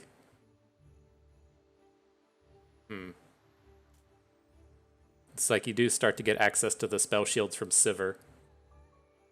I think we have to just keep Sivir around. This pay by the hour. Back in your hole. Well, Here's your here's the other angle, right? We can block like this. We don't need to...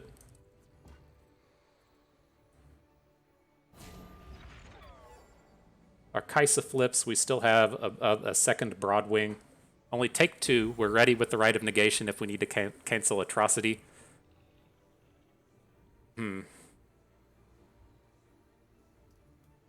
Alright, well, I guess the other thing here is our Sivir doesn't do a particularly good job of blocking the other units, so... sand and treasure. Ask for more.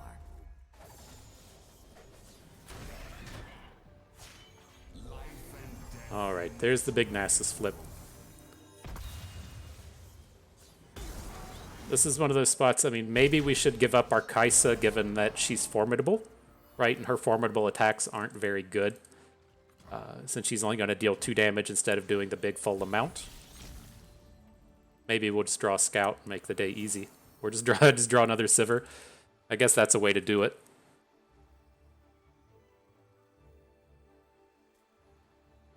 I know what I'm worth.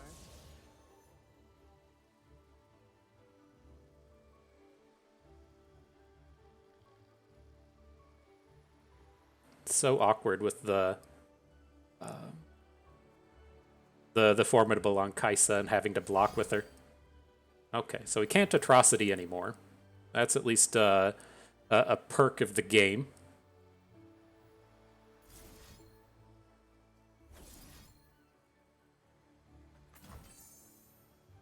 Now we have to attack at this point. I don't think we can give him a chance to play another Crumble or something. How much is this damage? 8. Is that really so short? We literally deal more damage with the Broadwing than we do with Kaisa. So this is, we have 3, 8, 9, 10, 11, 12. Where does this get us, right? That's only 11, even with the Kaisa. So that's a damage short. Okay, so we pull it back. We have to second skin our Kaisa to pick up Spell Shield.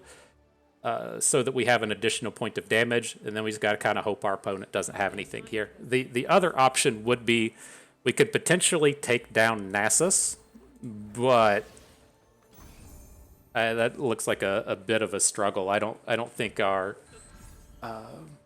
Kaisa is going to be big enough to do that. This is tough. He's very, very likely to just have another blocker here, but this is our way to pick up that single point of damage that we need. Yep. Now, ooh, the thing I did... Oh, you know what I missed? You know what? Well, I'm not entirely sure how that interaction works. If we give our Sivir Overwhelm, and then the Overwhelm hits for the Acacian Rain. Well, we're gonna We're gonna have to just have it work. I guess this is the time for a learning moment.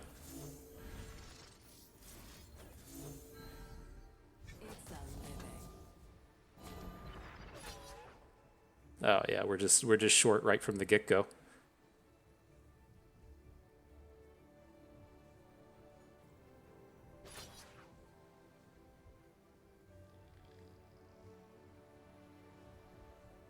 All right. Well, I'm not seeing a better one. We don't have a way to force his Nasus onto Sivir. Now, the other, interesting point is if I don't know if we're dead to the Undyings right now, but we can just block with Kaisa and then have a fresh one. And so hopefully we're finally getting him to this point to where we can lethal with something. So here's the block. Kill our bad unit. We have to block this Undying, otherwise we die.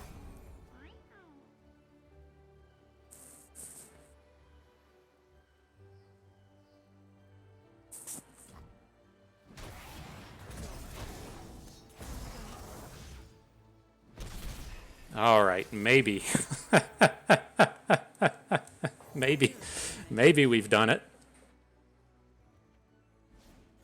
Uh-oh. Okay. That was pretty good draw from opponent.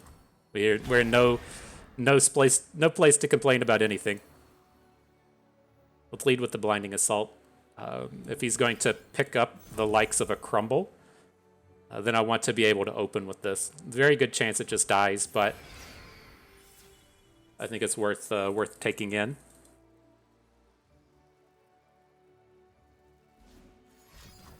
Yep. No reason to let him just get a free draw at it. Hi, Deck, what you got for us? What a grind fest this has been. The Last Wind. Okay. He's out of cards, picking up that health to help prevent the Acacian Rain from getting kills. What you got for us, game? Something juicy? I don't think the Radiant Guardian is the amount of juicy that we were quite looking for. And we're one short. Okay.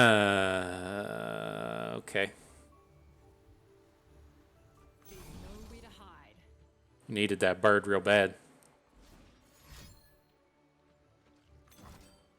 Do we just get a kill if he does this? No. I didn't know if the Acacian Rain damage changes after that happened. One short.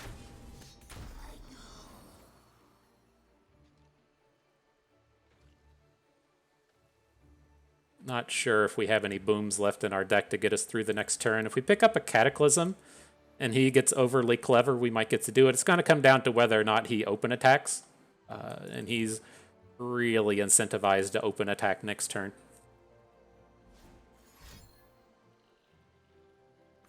I wonder if we could have ever gotten away with, on that previous turn, just not playing a card, and then seeing if he tries to, like, hate spike our Kaisa.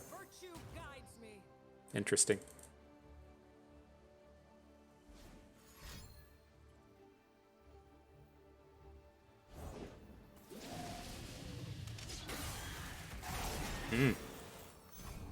That's not good. That's not good for the home squad.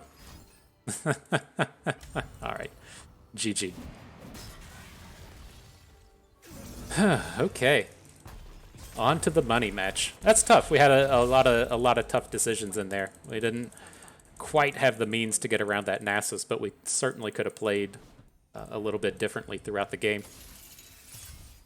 All right, on to the mirror. This is one where I think, if we can get the game to drag on a bit, we should be in a better set. He's playing a lot of the early game package, having the some somewhat irrelevant 2/1s and the like. We have a little bit of better interactivity with our Cataclysms,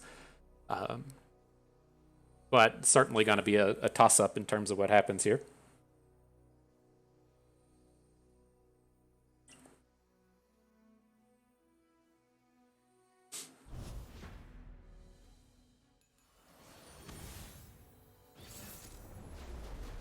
Let's see if we can't pull off that that Broadwing with the tough. It's much better in this matchup than it is against the Nasus. Right, not the strongest of starts, but we have a lot of tools, a lot of punch, a lot of ways to power up our Kaisa. I think we'll wait on the Voidling. I'd prefer it not to have Challenger. I want it to be something a little bit more on task with leveling up our Kaisas here.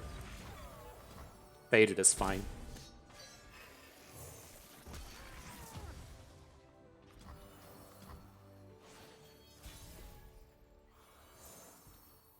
Broadwing of our own. That's okay. It's a little awkward with the sequencing there, given that we didn't get the unit down before the Broadwing came down. Right, we could have played our unit this turn, but I think I feel good about getting our Kaisa boomed, especially if he doesn't open here, and we get the opportunity to pick up 3 keywords on this one. Right, that's going to get us to 4 with the Sivir, 5 with the Broadwing, and then we're pretty close to getting things happening with Kaisa. All that glitters is mine.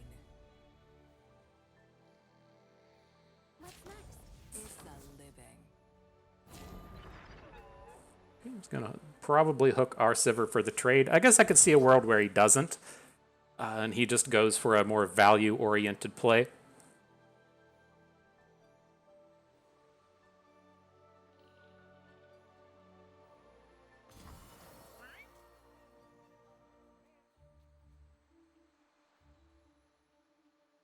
All right, I'll be like a little greedy with this, I think. We do have access to this Radiant Guardian in our hand.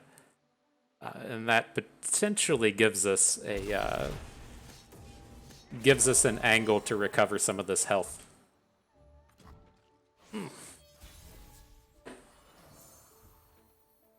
We still feel the same, right? We can play Kaisa, but she won't level up. I mean, she's not terrible here. She makes our opponent really like start to put in some work if they want to come after her. Right, like I think if opponent has to like give up on their board to start playing a concerted strike, that's not terrible.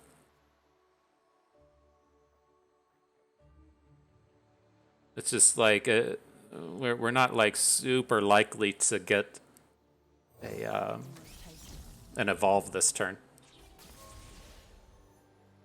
So let's see. Then we could potentially look to second skin the Voidling.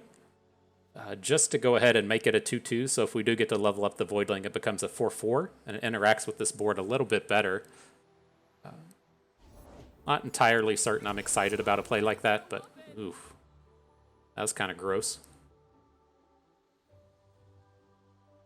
Are we gonna risk them having a sharp sight? I think we're kind of stuck, right? We're in a fairly bad board state here. He's hit his evolve when we haven't hit ours.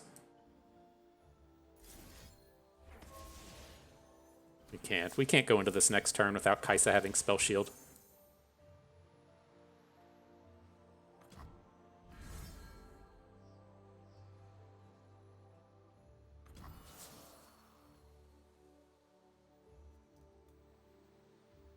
God, we're just like so domed though if he's got the sharp sight. The tough would be bad as well. We'll just go ahead and give up on the turn. Hopefully we can recover out of this with the Radiant.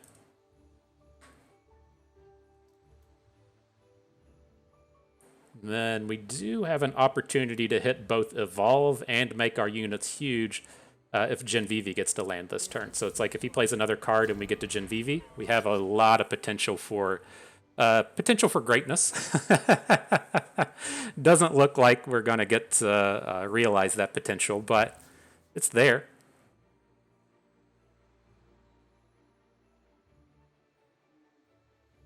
Maybe he plays a card.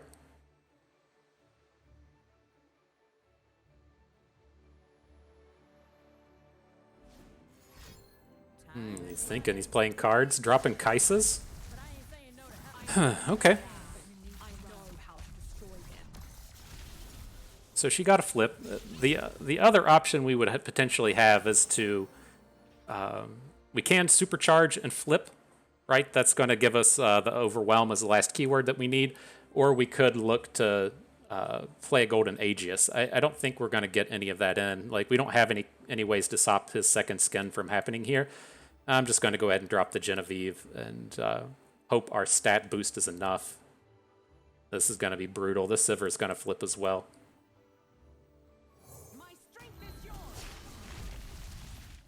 We have something the void will never understand. We're just like a touch too far behind in this one.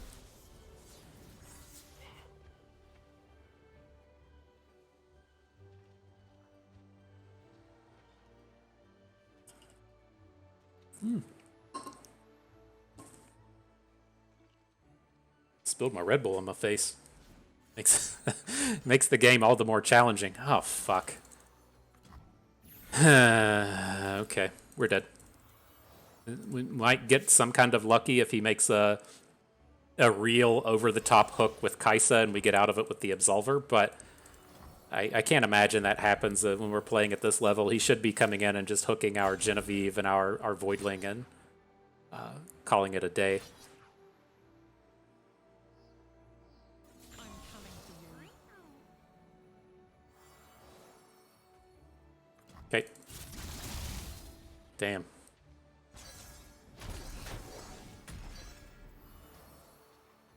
Now he's going to get the second hook into our Kaisa and just get the KO. Alright, well, hope the other one can do enough. We have to block Sivir. She's gonna flip super fucking early.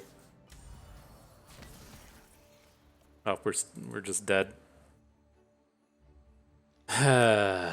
Brutal. Just a touch too slow. Like, we just needed a little bit more interactivity. It's this Broadwing with the tough is so incredibly important in these early game matches that it was enough to take him ahead when we didn't hit. Now, we could have done that like a little bit differently, where we didn't immediately play the Voidling, but our draw was just like a little bit too top heavy there. I think we're still like pretty okay in the mirror, right? He didn't end up playing any of the early game stuff. He didn't drop any of his things. He was just able to pop off. It feels like if that one was like completely a matter of the attack token, and that the board presence didn't really matter. It was the player that was able to get that Kaisa going, and we didn't hit any of our Cataclysms or our Concerted Strikes to shut it down. And it was just a little bit too much. But if the attack token was flipped, our opponent was playing the deck that only had the 2 interactive spells, and so we would have likely been able to put it in the spot to where on our turn 6, we just dropped Genevieve and then copied her Scout and then completely crushed through his board, and it would have been the exact opposite. And so a little bit painful, but is what it is. We got the one bad matchup win and then just missed out on the mirror. A little sad. Man, that Nasus match was so close as well. I'm curious if there was something we could have done a little bit differently in that one. There had to have been in that Nasus match, to where whenever you get your opponent like that low in a game that long with a board as strong as we had, we probably missed something along the way. Maybe we should have just gone for a supercharge play a little bit earlier, and then maybe the supercharge would have let us put in some overwhelm damage somewhere, and we could have got a win that way. But whew, that was tough. GG's, my dude. A well-earned victory. Be on to the next one. All right, next match is here. Wipe off that stink of the previous one and do battle with Camera and Hanzo. I feel like we've played a few times on the ladder, but interesting lineup. I'm not too worried about the Trundle Timelines deck, right? We talked about this one earlier. This is something that we definitely have positive matchups against. He has the Action Kaisa deck just like we do. I wouldn't be surprised if our lineups were exactly similar, except for like 1 or 2 cards, and then the addition of Sea Monsters. I don't feel like Sea Monsters is a deck that we really want to be doing battle with. It tends to have pretty positive matchups against these decks like Poppy Taric and Kaisa that just try to get like a bit of board control, because if you can't end the game before they hit deep, then they just automatically win. And so I think we probably have it on our on our spreadsheet map here, it looks like it's actually okay. I might just be having like scouts a little bit stuck up in my head, but here's the Sea Monsters match. I tried to put a little marker on it here. Looks like it's pretty positive across the board, and then the Trundle Timelines match is here, putting the extra red marker. And it looks like that's another good matchup for our lineup. And so I guess we'll just come out and ban Kaisa, you know? That sounds like a pretty reasonable game plan, all things considered here. But let's take a peek at these deck lists real quick and see how they look. This is much more of what I was expecting to see out of the Timelines deck, right? He's got 3 copies of Beam, 3 copies of Mystic Shot, 1 copy of Aftershock as a means of early game protection. As we scroll down a little bit further, he's got 2 copies of Blighted Ravine. And so that previous Timelines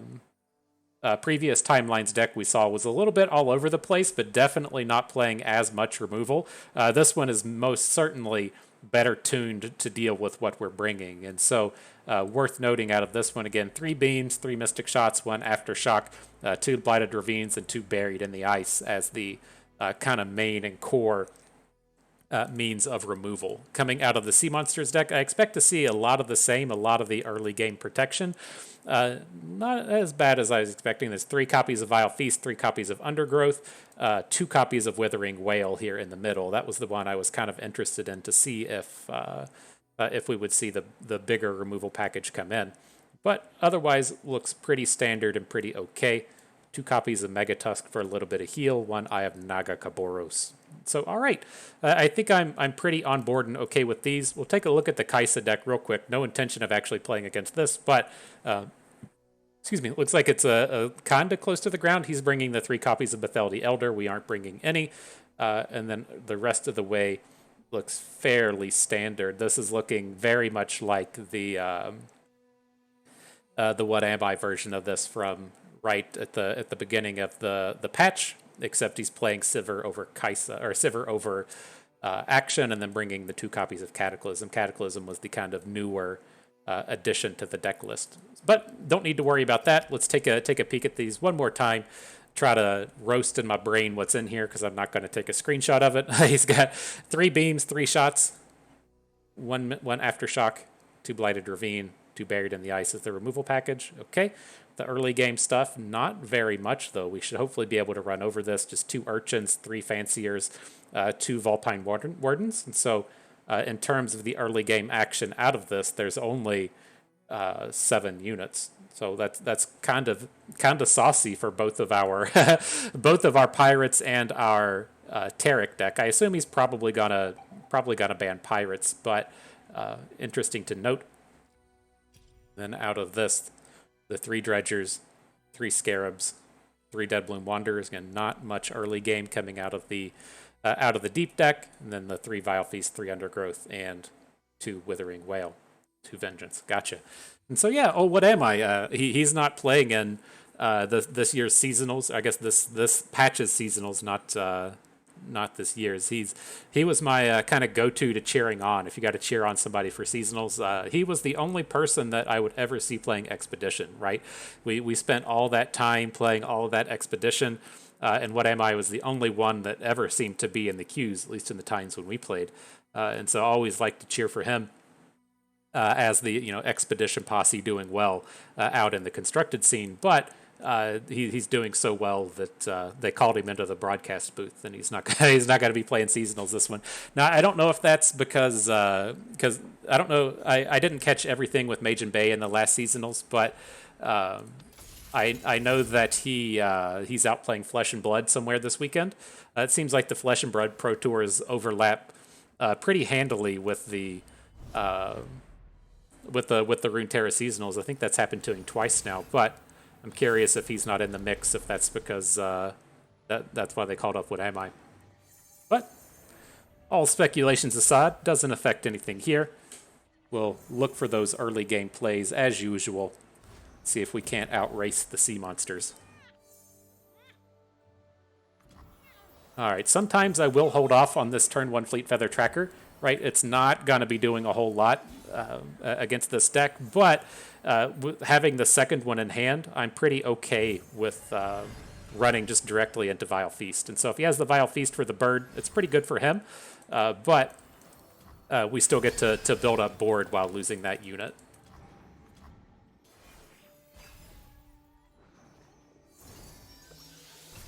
Alright, where are you going, Spell? Let's see. I'm looking to just play all the cards next turn. Alright, so we're not going to get a block in this round. Let's drop the Fleet Feather Tracker, we'll drop Esmuth, and then bring the squad.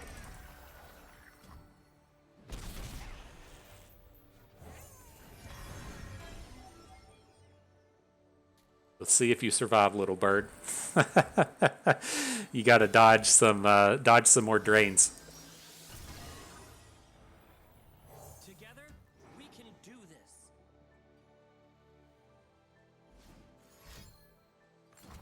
Nope, it's got all the Vile Feasts. That's how sea monsters can go about beating this deck if they're able to get ahead on board.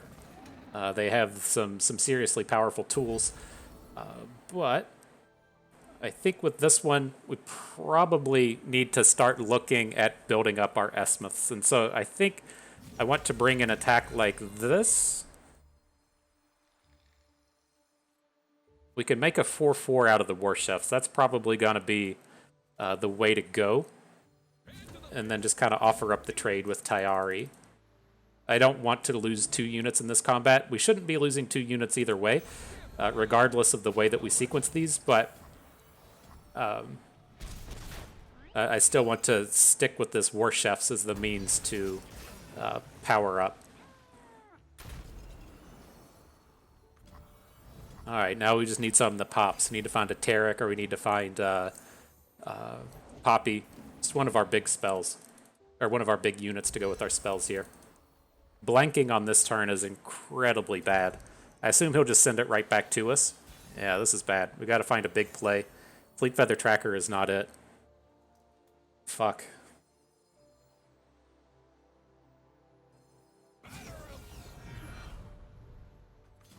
This is bad. We still got a shot, but going through turn 5 and turn 6 with spending 1 mana is absolutely devastating.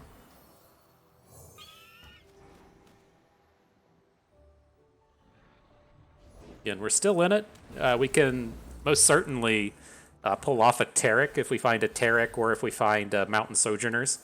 We'll be in a pretty good spot since we're going to be protected with the Bastion.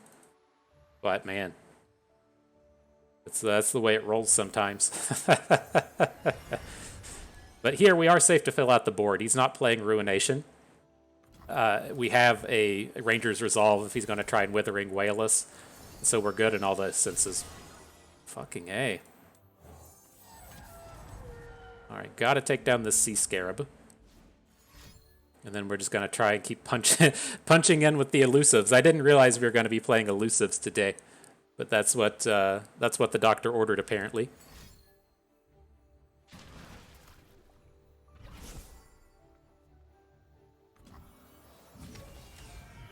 Two off of deep. If he ends up killing our bird here, I think I'm okay with it. So we're going to do this. Then we'll leave the Warbeck. Do we want to leave back the Chefs and the Ibex? Probably not. I think if they die, it's okay. But this will give us an opportunity to maybe go about using a Ranger's Resolve.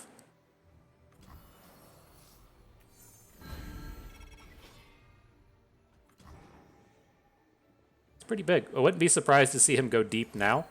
But again, I'm not upset to be losing any of this collection of units. Wow, that was big. That was big. Oh, he okay. I thought we were getting out of that without taking a bunch of, without his units surviving. It's still not bad though. He's got the 2 sea monsters. He should be relatively far away from killing us, right? This is a kind of a spot to where he probably needs to hit Nautilus like right now. But there he is. We could still technically block him if we want to Bastion something. I think that's the way that we're going to have to do it.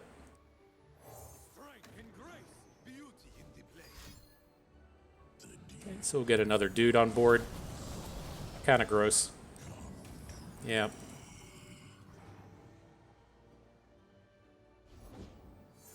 This one's just been brutal. There's nothing we can do about it. We didn't draw any of our 4-drops. Or we got the 12 units we could have drawn like anywhere throughout the course of the last few turns, and just none of them showed up.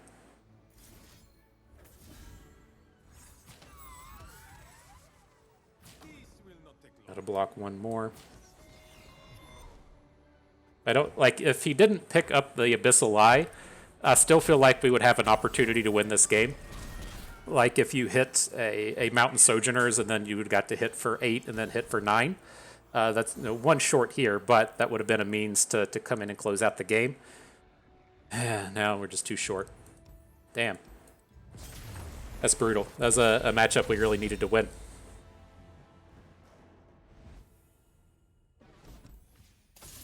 But, I mean, it at least feels good to a degree in that I feel like we had, like, well, I mean, it's the sea monsters are gone now, but I feel like we had, like, 6 or 7 turns. We could have drawn any of our 12 cards and just single-handedly won that game with no problem. But it's the way she goes sometimes. That's why your good matchups are 60-40s and not 100 zeros. See if we can't turn it back around. Oh boy, this is the way the match is going to go. All right. Counting on you, Ibex. You got to get in here and do some of the dirty work. I'm going to lead with Fleet Feather Tracker. He can Thermogenic Beam it, but otherwise we should be coming in for the maximum damage possible this way. He doesn't have very many ways to interact with this outside of burn spells. So we should hopefully be able to get that little bit of extra damage in here.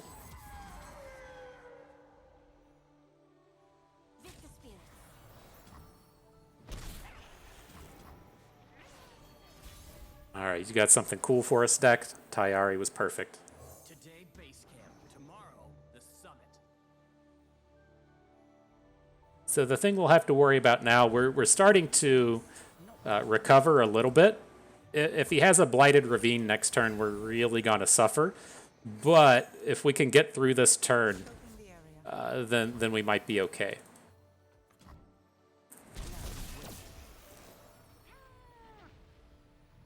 I think we want to go with Poppy. This is our source of the most damage.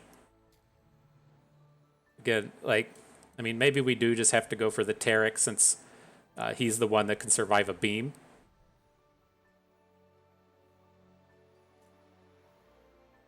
But then we can't open attack next turn. I think this is the way to go with Taric.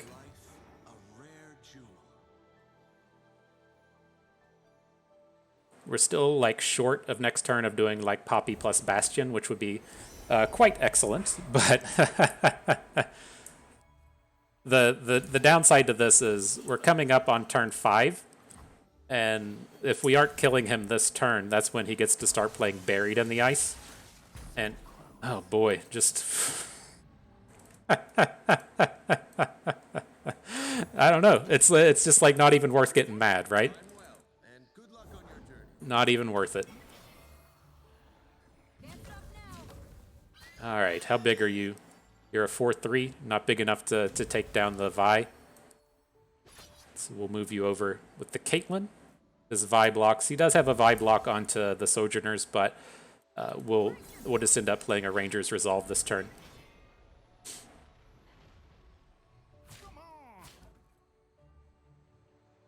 Oh, we're about to get buried, aren't we? We can stop a piece of it with the Bastion, but I have to imagine his angle for next turn is to Buried in the Ice. It looks too familiar. You never know with Reggie. Like, Reggie does come out and be like, LOL, here's the Ruination. I've died to that more times here recently than I'm really happy to admit.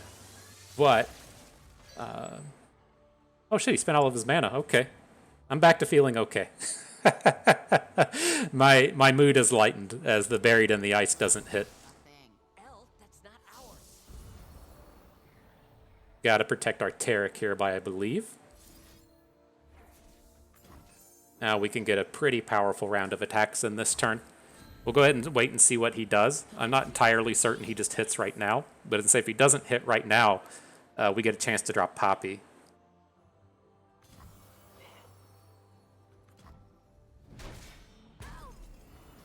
All right, team. Adventure time. Sharp.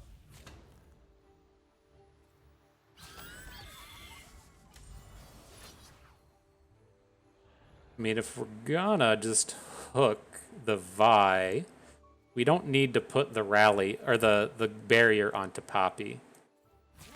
We can do this. Ibex will become a 2/3. Poppy's big enough to survive. I can spend a whole fight wondering. And then at the end of the day, if he's just going to Mystic Shot Poppy, I feel like that's still okay. Alright.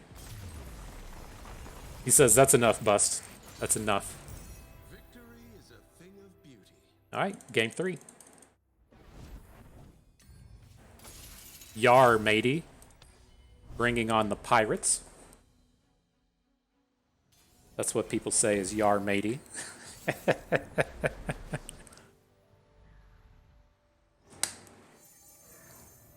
Alright, take a full mulligan here. Gotta find us a 1-drop.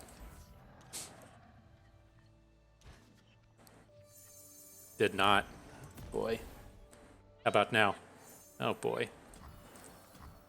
This is how you lose with pirates. We're only playing 12 of them.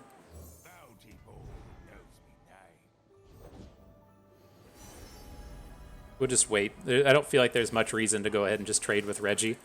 We can have Misfortune down by the next attack, or we can hit with Twisted Fate. And at this point, he hasn't played a... He hasn't played a concurrent timelines, which is at least a positive in our favor. Here I'm going to look to just add Misfortune. Leaves us in a spot to where next turn we can add Mirai Warden and then still have the opportunity to play Nox and Fervor. This leaves us with some options. Realistically, we'll get to trade our Misfortune with Caitlyn and just add a bunch of units to the board. But I want to see how the cards play out. Hello, new best friend.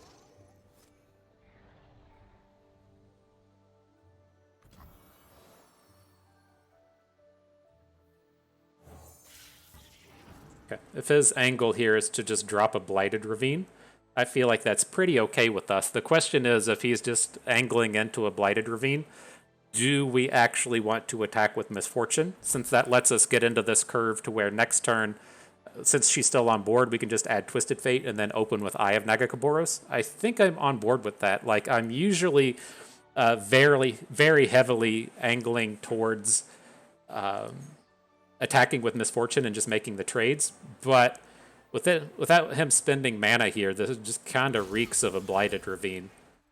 So we'll leave her at home. Turning yourself in?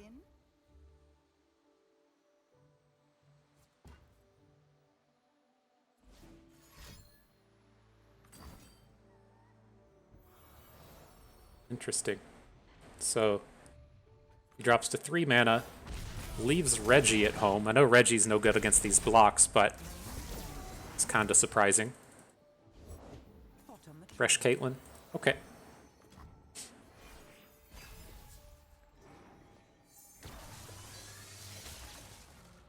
One step ahead. A little bit of makeup for the previous game where our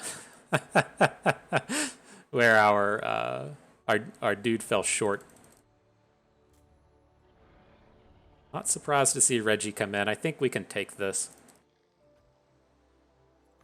I'm looking to now go with the red card Twisted Fate, and then just go for the biggest open attack we can. It just like, if he wasn't going to play Blighted Ravine last turn, when's he going to play it? He could have just like drawn it right now. He comes in with Trundle. Okay, let's boom. I have my orders. Let's boom. Oh boy, a little bit of makeup for the previous games, just gunning down our Tayari. Okay, Everything's in place. time for violence.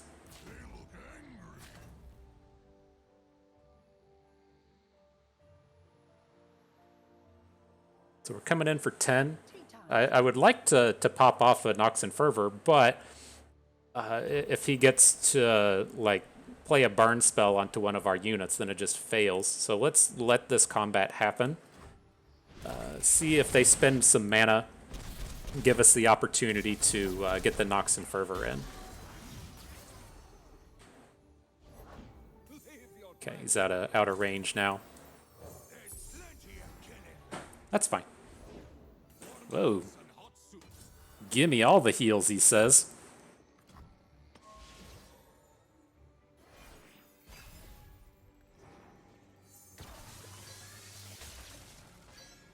Those flashbang traps. We are historically the unluckiest people on the planet in terms of flashbang traps hitting. And so this is kind of a surprise to see them land so in favor of us. Usually that's just not the way it goes. And so here with this board, I'm looking to spend all 10 mana this turn. We can spend Riptide Sermon, Misfortune plus Precious Pet with our 3 spaces left on the board. So let's at least try and clean up some of this. And then wrap this up with an open attack next turn. I'm still, of course, like a little bit worried about the likes of a Buried in the Ice, but I want to maximize here while we can. And this at least plays around those Blighted Ravines reasonably, right? We'll have a couple of 3 health units on the board. We follow the legends until we become them.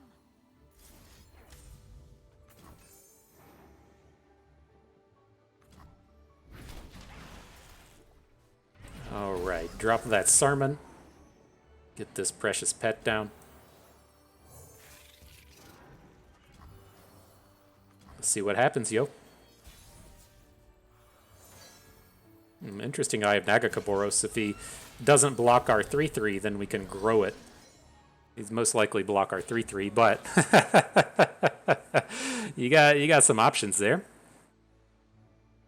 Oh, interesting. He puts the Revna in front of the Tentacle. Won't necessarily get a kill there.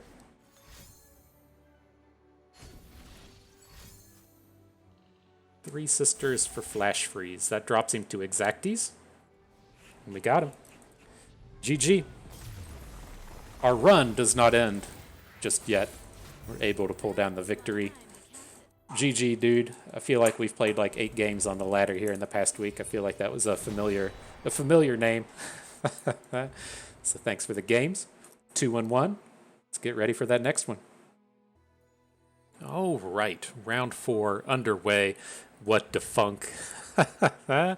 Let's see what we're up against. All right, so we got Kai'Sa, Katarina Gwen, and Taric Poppy. We're going to leave this Taric Poppy up all the time, regardless of what's in the list. And it does get a little bit interesting when you start to throw Gwen, Katarina, Elise into the mix. I want to see, number one, which version of the deck they're playing. Looks like it does have the combo stuff in it, so the Eternal Dancers, Fallen Reckoner, and the Harrowing. Whenever you see that Elise, you do have to stop and check and see if they're actually just playing a really aggro version of the deck. That's what you would encounter on the ladder sometimes, kind of like the old school Decimate Elise kind of stuff. That's not what we're seeing here. And so this is kind of a real question in terms of do we want to deal with this Katarina Gwen deck? It is one of the kind of like new front runners of the meta. I kind of feel like if I'd really felt comfortable with a lot of these decks, I probably would have looked to bring Pirates, Kai'Sa, and then either Katarina Gwen or Nasus Kindred, like we saw in the previous round, or 2 rounds ago. But I didn't feel like super comfortable with either of those, and so I fell back to Taric Poppy, where I do feel a little bit comfortable. But here is this Katarina Gwen matchup. I'm trying to make it a little bit easier to see with a highlight. Right now. There we go. And see, it's like our Taric Poppy should stand. That's our matchup here to the right, where it's actually decent. And then if he bans either Kai'Sa, Sivir, or Pirates, it's a slightly unfavor, but not the end of the world. And so if we're still going to have like likely one good matchup up against it, then I think I'm pretty fine with just leaving it up and then banning out the more standard Kai'Sa. And so take a quick peek. Again, let's see how this looks. More Betheldi Elders like the other people are playing, but pretty straightforward. Kai'Sa hasn't quite picked up onto the Cataclysm text yet. Okay. Taric Poppy. This is one that looks. I feel like this is people trying to tune it towards pirates a little bit. I don't agree with this.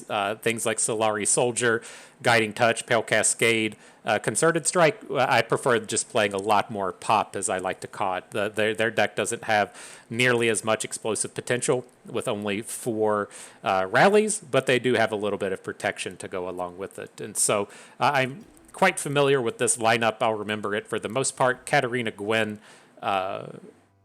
Let's see how this looks for us. 5 1-drops, only 1 copy of Elise, House Spiders as the rest of his mid-game package, and so he's pretty well assembled for the mid-game.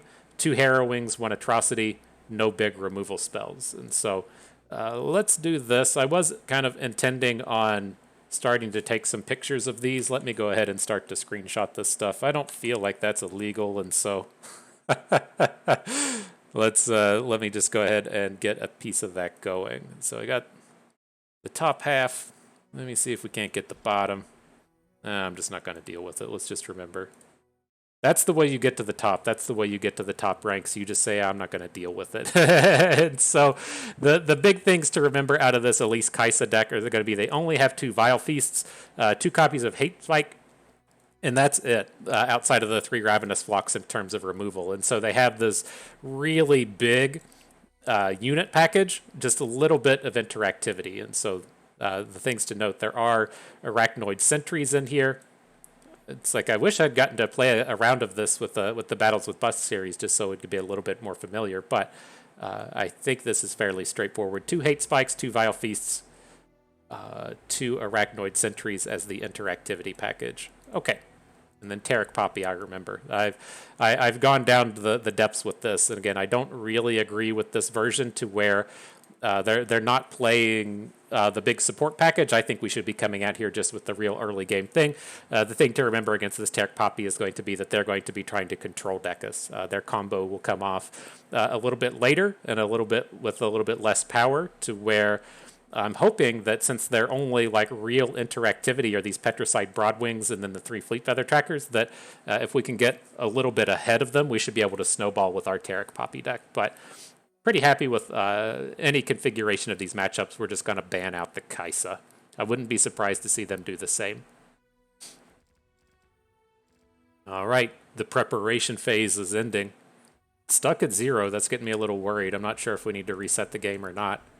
There we go. Okay. Kaisa Sivir catches the ban, and we are ready to go. So let's see. One more time. 3 hosts, 3 butlers. Sure. The removal package is all I really care about. The 2 Hate Spikes, the 2 Vile Feasts, 1 Atrocity, 2 Harrowing. Okay. All right, I think we're good. And so, as we've done with the previous ones, I will lead off with Poppy Taric. I feel like if we have to play a deck twice, we want it to be this one. And say if we come up into the mirror match, I feel like we're probably just stronger.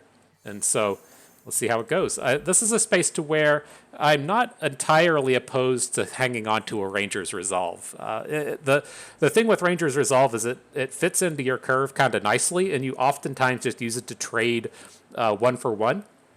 Right, so we start with like a 1-drop into a 2-drop into a 2-drop, then we just have that 1 mana left over for the rest of the game, and you can fit the Ranger's Resolve in there. But I feel like this is a matchup to where we have real potential for this to get like a 3-for-1 and just be a complete soul-crushing play on top of our opponent.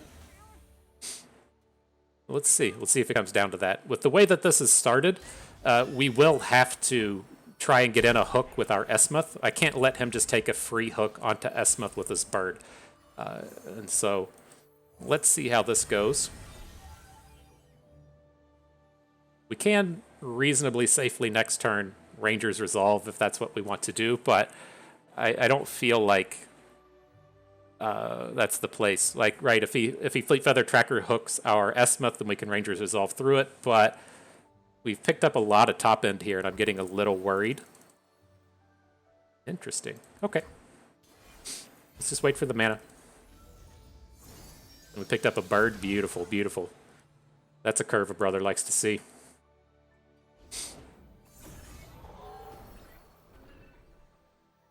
I feel like it's going to be tough for him to have a strong play this round. I wonder. Oh man, this is so sick. If he comes in with the Broadwing, he is playing a ton of combat tricks, but let's see if we can fish it out.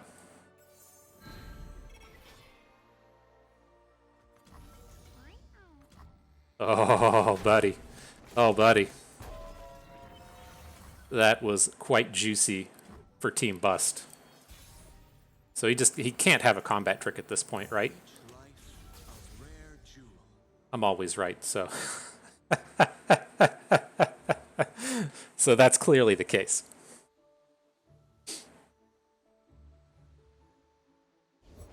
I've got your back.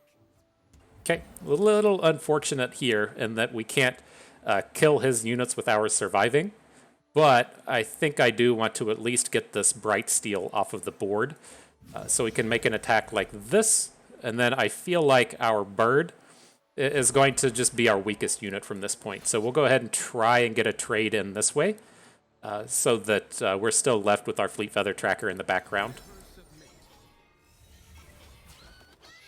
Yep, makes sense. Don't have to worry about concerted strikes onto Taric because he gives himself tough.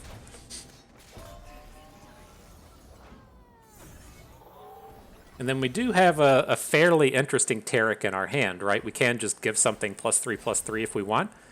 And so it's certainly an option this round. If he starts to get a little too clever in his doings, then we can just pop it off. But he's built up the play, right? He has the ability here to just set up the big turn.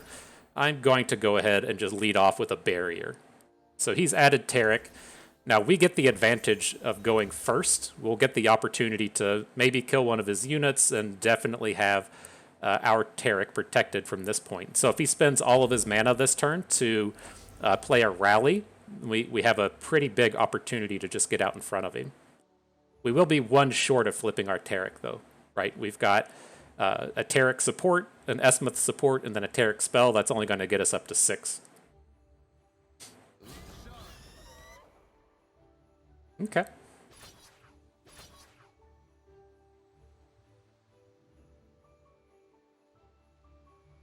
Unyielding. Fade and be gone.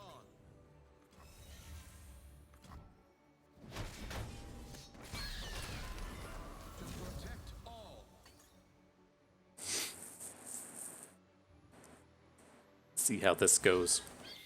Gets in front of him. This is a problem if he has a concerted strike.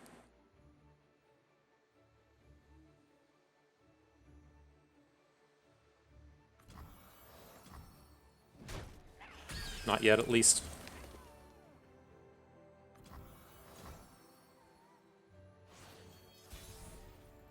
All right, what do we pick up? More poppies? So that's just what we're going to have to roll with. I wasn't expecting them to immediately attack last turn. That's where it got a little bit awkward. Ew, this is kind of bad. I just know the heroes around here I wonder if he makes a play and never just passes. He has way too much mana here. I think we're going to struggle with this from now on. We didn't get out in front of the early game enough.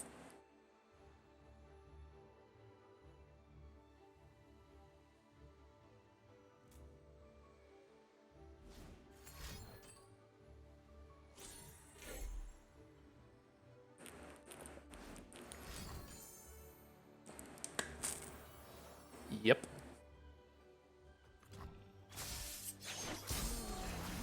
All right, not any good attacks now, so we'll just have to pass. If he has a rally, we just lose the game. Feels like he had a rally. Oh, maybe he doesn't. I really read into that as a rally last turn. I think if he had the opportunity to just rally and take down Taric, he would have gone for it to win the game. So he probably doesn't have one in that sense. So we may find a usage here for our Blessing of Targon. We can still mana this pretty efficiently. This Taric's pretty far away from flipping. Who does not know the name Laurent?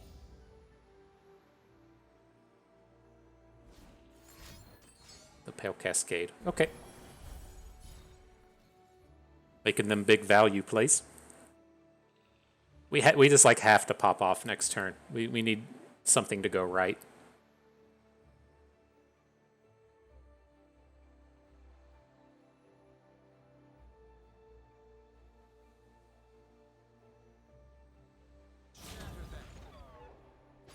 But this attack isn't ultra scary outside of him having this potential to take our Taric down.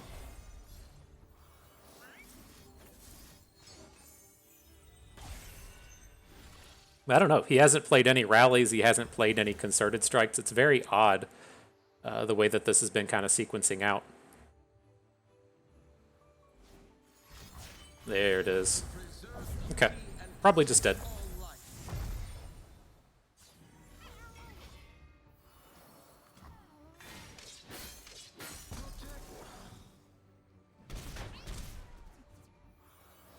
I'll become who I was always meant to be. That's tough. We just couldn't, like, we could never assemble a challenge plus a support that we could use to get a kill on a unit. He was always just like one little step ahead of us, and we couldn't take his stuff down. My journey begins here. But let's see. We'll add in Poppy. See if we'll get to grow our board here quite a bit. We can't kill his Taric, but we can bring some pretty intimidating attacks otherwise. Wouldn't be a quest without some danger. I won't stop now. Right, so our units are going to be fairly large, fairly in charge. we can hook over here on the bird. I don't think we want to hook Taric in. Well, we can. Maybe we do. If he has a combat trick and we lose our protege, it's not the end of the world. And then the rest of his blocks onto our smaller units aren't very good. I can spend a whole fight wondering shield or hammer. Okay.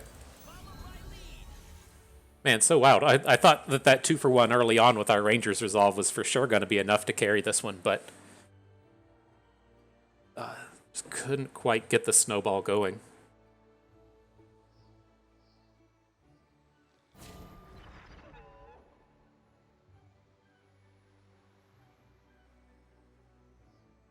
We can pretty safely just take this damage. We don't have any cards in our hand, so he knows he doesn't have to worry. He can go into his next turn and make some big plays with Taric. Let's just go ahead and call it a day on this one. Damn. Painful. That's okay. I'm playing the long game. This is cards like Solari Soldier just tend to be so bad in that match, but just didn't get enough punch going. All right, though. Let's see if she can turn things around here against Gwen. So where are we at? Reasonable enough start. No need to hold on to Bastion here to begin with. Pretty good curve. Got the full 6 mana spend across the first 3 turns of the game. If we don't have to run into a Vile Feast, this is very powerful.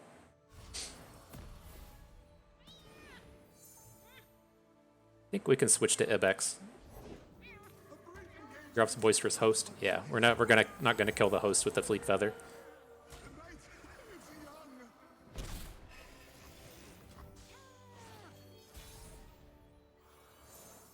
All right, let's grow the squad.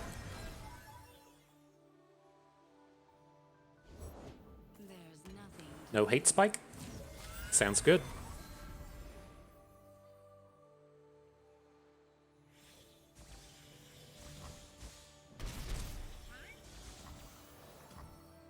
Alright, his Elise can pretty safely attack here, but we're building up. Boost goes on to Fleet Feather Tracker. Got a lot of protection against the Vile Feasts across the board. Let's just go ahead and do it like this. If he has the hate spike, he's going to start killing our stuff, but at least we can take down the Spiderling without worrying about Vile Feast.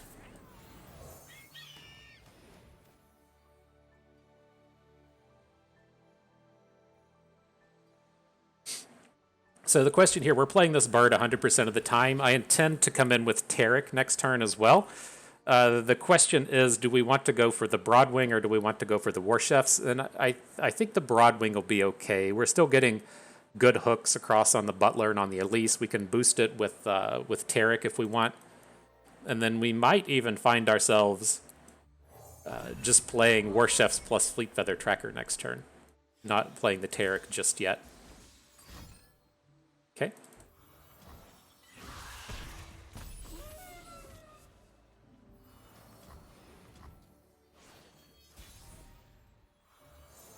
Poppy. Does she even, like, really do anything here? I think the question for this would be, like, what if he just follows up with Gwen? And we can still just deal with Gwen. I think Poppy is going to be exceptionally good. A lot more stats than we would get out of these other cards. Adventure time.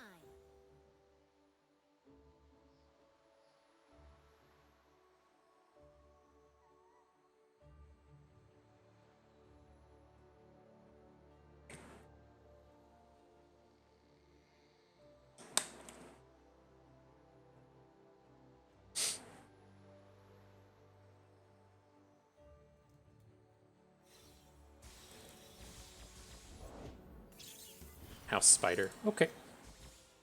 So where do we want to put our boosts? We want to be getting these spiders off of the board.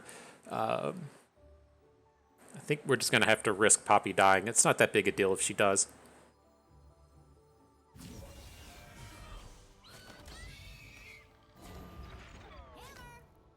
And we need to boost the Poppy if we want to level up our bird. What to do either. Now we have safe hooks here. This will be a... He can protect his Elise, but it should be tough to do against the Fleet Feather. This looks good. If he wants to hate spike the Broadwing, then he can protect the Elise. But he hasn't done it up to this point. I think we're okay. He could come in with a Ravenous Flock this round and do whatever. He's already played one, though.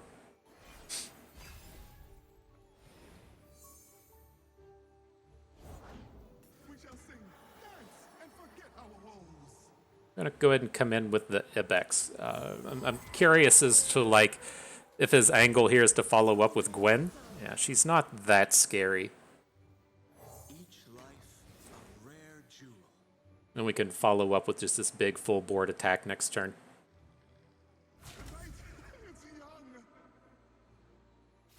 So I would think it's, like, fairly safe to say we don't have to worry about Ravenous Flock kind of cards. Like, would he really have not have played it last turn? I mean, maybe he wouldn't have played it last turn, but I feel like we're pretty safe on this board. Do something like this. Gotta look at his harrowing status, if you will. This would drop us to 8. That doesn't seem awesome. I think we can kind of closely fade a harrowing.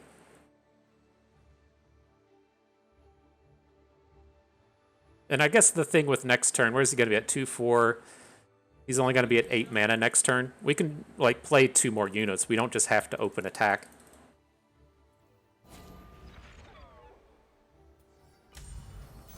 Right, if we go into next turn and say, like, pick up a rally, then we still have an opportunity to add units to the board and rally.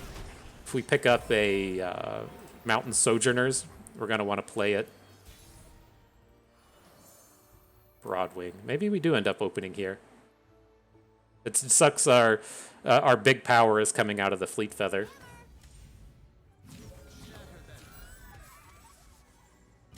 It's one short. Did we order our stuff right? Poppy's the big one.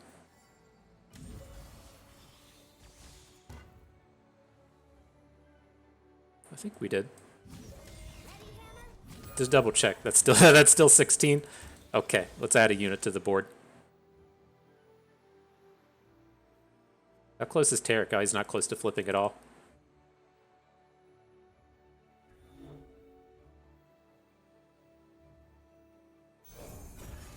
Alright, I'm going to go with Broadwing. Let's just see if he has any interactivity here. Flock onto Poppy. Okay. That had to have just been his draw for the turn. I feel like he would have done that previously if he had it. So let's add a chef. We still have 2 challengers for this board. He may be in the spot to where he needs to drop his 6-drop. Yeah, and so it's a little unfortunate we're short of taking it down without having access to Poppy, but kind of is what it is. We still have pretty strong attacks on the round.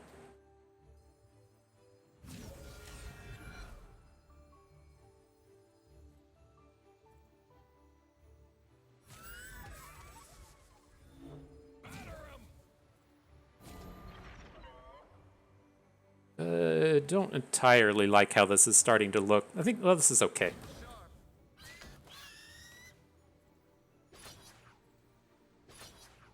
Still kills the Gwen. He can bring the Gwen back with his attacks next turn, but I think we have to just be okay with it. Still has this dumb Eternal Dancers on the board, but it's pretty close to dying. The only, like, odd thing with this attack now is we may have needed to... we may have needed to block an Overwhelm unit this turn. And if we could have put a little bit more stats on something else with the permanent stats with Esmuth so we could block the big thing. I just know the hero's around here somewhere. A single empire ruled by a true That's pretty good. It's going to be bringing back Gwen's, I think. Maybe we've killed a 3-power unit. I'm not entirely remembrant.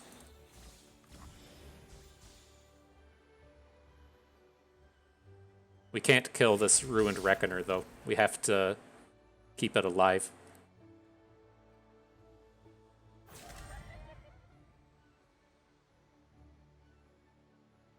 years spent training. Does bring back Gwen. Okay.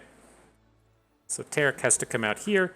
We want the Ruined Reckoner to live. We can put something in front of the Eternal Dancers to kill it fairly safely, and then we have to block Gwen. The least health unit we have, or the least attack unit we have is Esmuth. Ew. Are we really happy with that? Well, hang on. I mean, if we just... we don't have enough power on board to kill the Ruined Reckoner.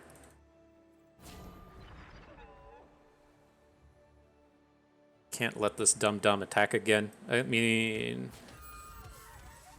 Well, if we have the Esmuth... If we pick up another support unit, the Esmuth is okay. Have to block with Taric. I think that's as good as it's going to get. The Esmuth represents more damage than the War Chefs if we draw support. It's less if we don't. Or the Frightened Ibex. Okay. Oh boy. It's gonna be tough to get to 9 next turn. It's gonna be tough.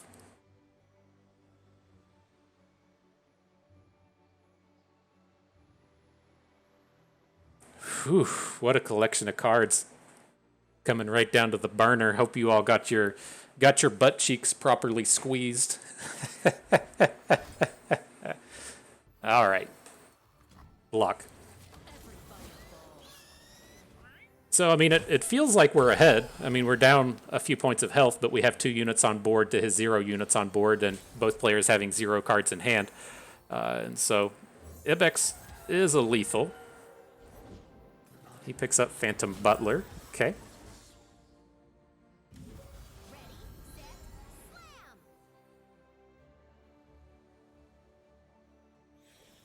No good blocks. Puts it in front of Poppy. Interesting.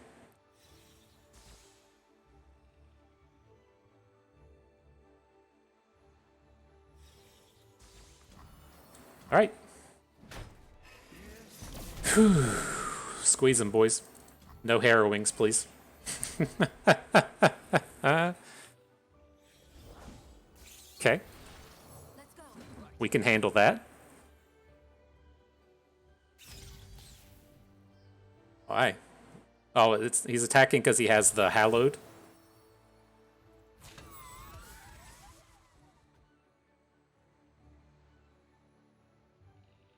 Okay.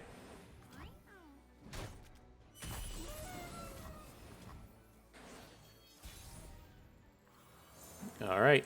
Stay focused. Everyone okay? Oof. Did y'all squeeze him? Were you squeezing him extra tight with that?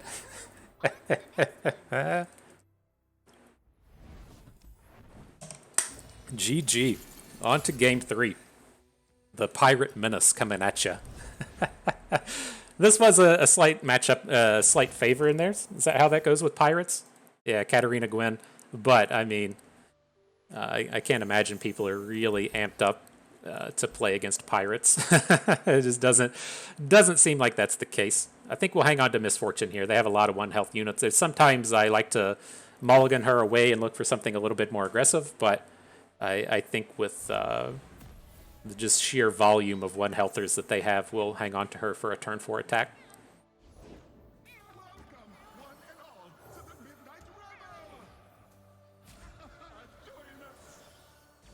Okay, just go ahead and take it. Not quite ready for the Hallowed to start popping up.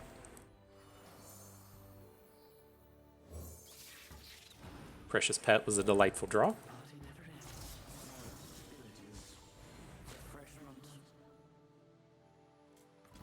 Alright, I was hoping to get that one in. It's like we're in a spot we don't want to play the Legion Grenadier. It's just a... Alright, I don't want to play my 2 and just trade it into his 1. We'll start to block the Boisterous Host now. It's going to be doing quite a bit more damage. But, I mean, maybe we could take 1 more hit from this. Let's see who else he adds. Katarina? I mean, do we really want to Nox and Fervor in the middle of combat? I think that's okay. Let's see what he does. If he just passes, it's fine.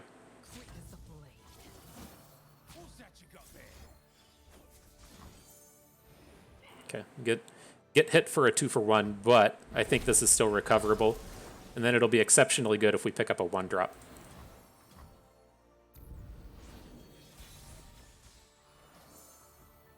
Cool. See if he wants to throw down Gwen. This is like certainly going good for him. I feel like we're definitely behind at this point. That takedown on our previous attack was pretty good, but it's still quite manageable.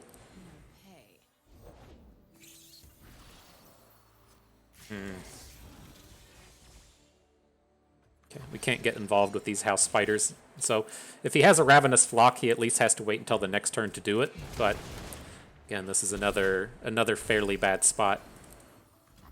But you can recover with the eyes and start to punch a little bit harder.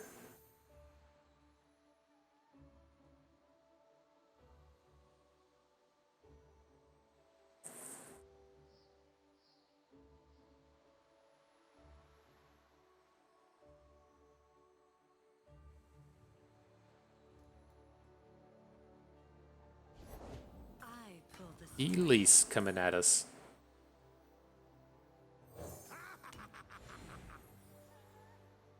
There's not a ton of sense to drop an Eye of Nagakaboros here. We can open with it next turn, but just adding a 2/2 onto this board, not particularly compelling.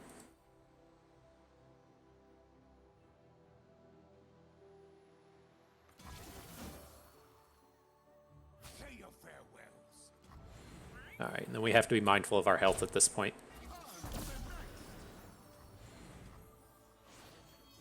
So let's see what turns up. Got that juicy Elise flip on the other side of the table. Zap. Zap's going to be a post-combat card here.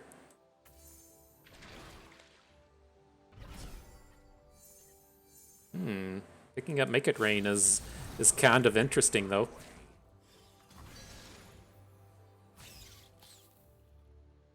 If we get the hit on the house spider, our Misfortune gets to survive.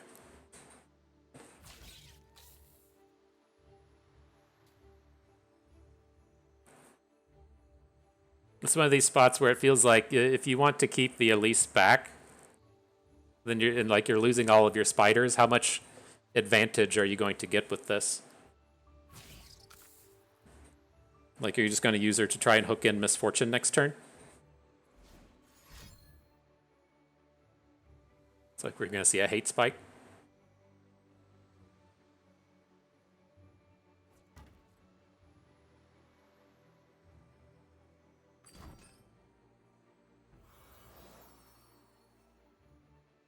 Okay, I think it's just too many good targets now.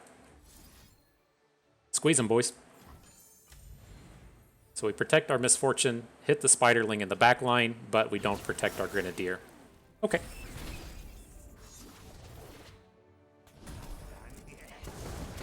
Tough. He hit elusive. It's not as good as hitting a lifesteal, but it's exceptionally relevant given that we have Zap. He has a great open attack with Gwen now.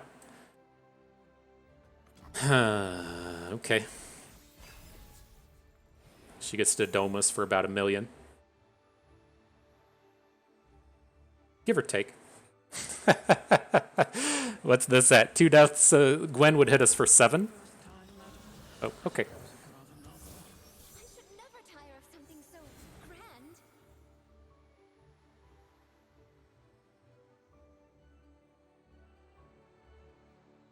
That feels a little better, getting the block in. It's just like such a huge amount of damage. We get to the point to where atrocities and the like are extremely, extremely dangerous.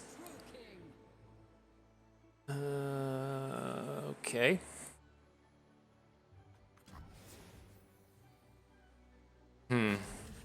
Oh, we might just be dead here. If he's going to get to hook in our Zap and then get 2 attacks in with Gwen. Right, he's just going to Midnight Raid Gwen after this. I think we're dead.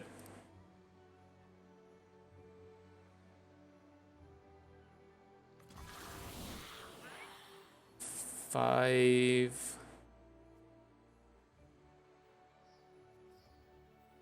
My kind of party. Gonna block like this, then we're gonna take another 7 from Gwen after this attack. Then when do we drop the Make It Rain? We want to Make It Rain after. I don't want the Make It Rain hitting Gwen here.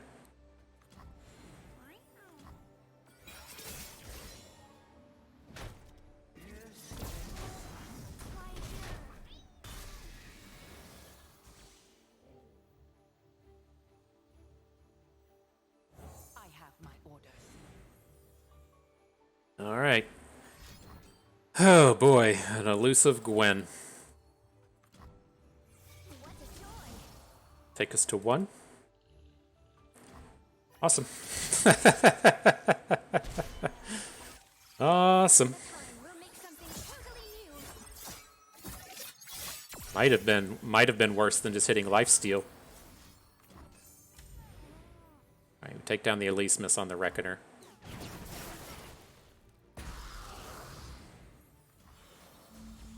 Not good. Not good. Can look to save Steve for next turn. I don't think we're gonna get to use him effectively. Let's see.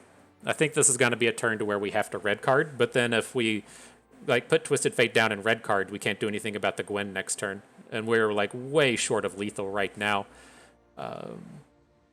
But if like the gold card plan involves us coming into the next turn and then being like, and then being like, well, are you going to open attack? And then if they don't open, then you have a shot. This is going to be too much, especially with this dum bringing something back. We have to kill his 4-power unit now, so I don't remember what else we killed, but I think he has the full combo going now. Yeah. All right. Tough. It's like that matchup's not super in our favor. Like the beginning of that game was definitely the way that you would expect to lose when playing against the Gwen deck. But that Poppy Taric one was the really really bad one. I don't feel like that was a. I mean, I might be completely wrong. I haven't played tons and tons and tons and tons of the Poppy Taric mirror match, but I feel like that slow version is both wrong for this tournament. I don't feel like you ever want to be playing cards like the the Solari unit or cards like Concerted Strike. It's just like way too slow with the way the game sequence, and our deck just had like a much, much, much higher chance to snowball on the board, and it feels like we soaked up that 2-for-1 with the Rangers Resolve, and we should have just been able to hard carry from there, but we like had better units and we're never. I don't know. Maybe we should have looked to just trade a little more aggressively or something. I feel like that game got away from us, and it's not so much losing to the Katarina deck there as much as we should have won that Poppy Taric mirror match. So it's tough, and so we'll continue on. We have the 2 losses now. I don't think my ladder rank is high enough to make that top cut, but we'll still stick with it and see. And so we'll jump into at least one more match here, see how things continue on. And then if we pick up a 3rd loss, we'll go ahead and call it a day. All right, round 5 begin. Up against the Keep. We'll see if the opponent is actually here. I can't remember if the opponent's a no-show, if it actually makes you turn up and play. But man, looks like we're up against some of the off-meta stuff. I was curious when Yuumi Pantheon will come back into the forefront. I don't know if it's right now, but I think that's a deck we could definitely see being a real deck at some point. But as far as these matchups are concerned, they're not going to show up on our matchup table. But decks like Ash LeBlanc have serious problems playing against some of these go-wide decks. Like, they really struggle against Pirates. It's, okay-ish against Kaisa, but that's still a pretty weak matchup, and I don't think it can feast on Taric. We have too much ability to go wide. We aren't really going tall on a single unit. The Yetis can be kind of scary, but I think in general that's going to be a pretty decent matchup. Over here with Katarina Yasuo, I never really have a whole lot of respect for Yasuo. I don't feel like this is a matchup to worry too much about, but I think this is the one that has the most realistic chance of being a problem out of the 3 decks offered up here. And then this Yuumi Pantheon, it's like I feel like we should be able to just beat it, but it feels like, as we've been talking about, just doing the most powerful thing that you possibly can. I feel like Yuumi Pantheon is the one that's able to do that, but I feel like it's been a while, but I feel like Yuumi Pantheon had a pretty bad matchup against Pirates. And so I would suspect what we're going to see here, assuming the opponent's actually here, is that they'll just come in and ban Pirates. And then if we're going to have to take Kaisa and the 2 rally decks up against this lineup, I just want to play against Yuumi Pantheon less and less. Like, they're doing a reasonably similar enough strategy to what we're doing to where it kind of feels like a mirror match, and I feel like these other 2 decks are just a little bit weaker. And so let's take a look at this real quick. If we take a peek at the Ash LeBlanc deck, really heavily stacked on the early game combat tricks with the Brittle Steels, the 2 Elixir of Irons, and then the full 3 copies of Troll Chant. Like, I feel like we can manage this reasonably well. A lot of our combats don't care about this kind of thing, and so the other kind of angle in taking Demacia, and if he bans out our Pirates and we're taking in Demacia, is that our formidable units are quite good against this deck trying to play Frostbites. And so I think this Ash deck is the one we're going to leave up. And then between Yasuo, Katarina, and Yuumi Pantheon, I just have no respect for Yasuo. maybe this will be the one that finally delivers us our 3rd loss, but I don't know if I can really bring myself to ever want to ban Yasuo. It feels like both of our go wide strategies are just too powerful against what this is able to do. So I'll look to ban the Yuumi Pantheon, and I hope we actually get matches here. You never know. I thought that if your opponent didn't show up, it just kind of told you, and the game's moved on. But maybe that's after this initial 5 minutes that you have to show up. You do run into quite a few buy rounds in these things, and so we'll see if that's what we're about to encounter. But man, yeah, so I don't think, we'll be able to make the top cut. I didn't get our ladder rank up fast enough. I did miss maybe like 10 days here in the past month or so. It's really slowed down our run into Legend, and I didn't really get that big run up this last week before seasonals. And I thought it was interesting. I still qualified based off our LP. Like, I think I only had like 40 or 50 LP at the cutoff, and it still was enough to make the top 700. But I didn't get that opportunity to try to push up into the top 100. But we'll see. If enough people just quit, then maybe that'll be enough for us to push in. All right, the preparation phase is about to end. We probably should pay a little bit more attention to what's actually in these deck lists, but I think we'll remember well enough. All the big early game package, one tactician, handful of card draw. We'll just remember, this is like playing Expedition. It has all the Expedition removal. And then the Katarina Yasuo deck. This is the one I'm still familiar with, so I think it's okay.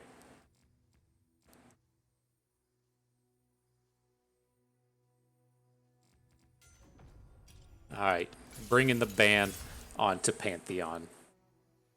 It did, like, what the... Oh, sweet, we're going to get to play games? The Yuumi Pantheon deck, it was traditionally quite good against things like Scouts, where you're trying to go wide and then they're just trying to punch through. And so I feel reasonable giving that a ban. Okay, up against Ashe. Reasonable start, a bunch of cheapo plays. Nice little curve to present to our opponent. Feels good. And so we should be able to just lead off with the Fleet Feather Tracker. He doesn't have any cheap plays in here, and might get a good hook with this on the second turn. I don't quite want to just immediately go for damage with the Ibex. I think we have a reasonable shot at getting some decent board control here. Together, we can do this.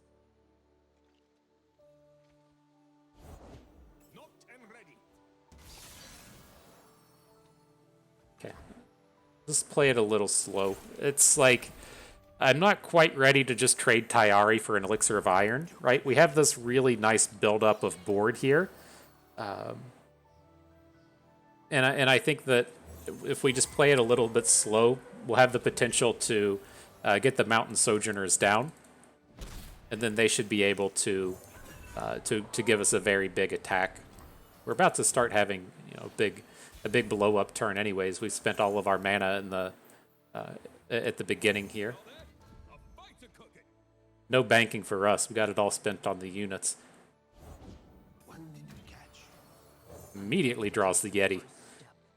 That's the way it typically goes, right? And so I'm not going to deal with it at this stage. Oh, maybe we will. I was going to say, I'm not going to come in and try and just take down the Yeti. I'm fine with it just picking off one of our smaller plays, but with the way that just happened... No time to rest. I won't stop now. Hand to the face. Something like this. If he has like the removal spell to prevent the Fleet Feather Tracker from getting a kill, I think that's okay. He does have this opportunity for value block on the chefs, but at the end of the day, well, oh shit, hang on, that wasn't nearly as good as I thought it was going to be. I should have stopped and thought about that a little bit more. I'm probably about to just get popped here. I didn't. I thought that my war chefs down at the left was somehow going to survive in that combat, and we were going to be able to only have the Yeti survive. Oh, whoopsies. I'll go as far as I'm able. Okay. But still a lot of potential to pop off this turn. I don't think we want to open. I only picked up Taric. Okay. I'm ready to shine. We'll see how much mana he spends. We probably need to hang on to the sharp sight if he tries to make a play onto Taric, and this also lets us protect the Sojourners from the Enraged Yeti or one of these other 5 healthers. Hands up now. Shatter them. How does that look? Everyone has more than 5 health except for the Sojourners, and then we're ready with the Sharp Sight for it. Okay, we don't have a way to give Ibex up to 5 attack, but he doesn't need it here. All of his board is small. Expected.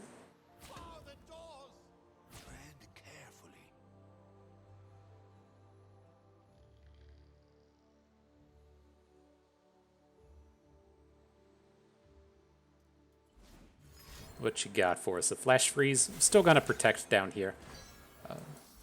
It's just too important of a unit with the Sojourners. We would prefer to get a kill onto the Enraged Yeti, but feels like we're at least at a pretty reasonable spot on the board now. Don't care about LeBlanc flipping.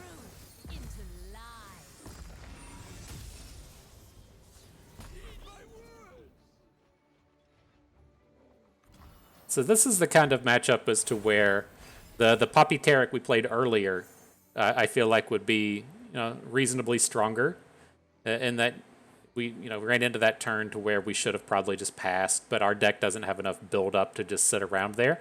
But I think in this current meta, what we're playing here is just a little bit more on point. So how do we feel about this? I mean, we don't even have to block. I don't remember his deck list enough. We didn't entirely pay attention, but we can just eat this damage because he's not naturally playing any burn. But LeBlanc flips into Sigil of Malice, and so I think what we're looking to do is just block with Ibex, take the 6 from LeBlanc, and then I think we should be okay. If he starts playing rallies, then we're gonna regret not doing like some kind of big Rangers Resolve play here. But I don't want to get too invested in this combat.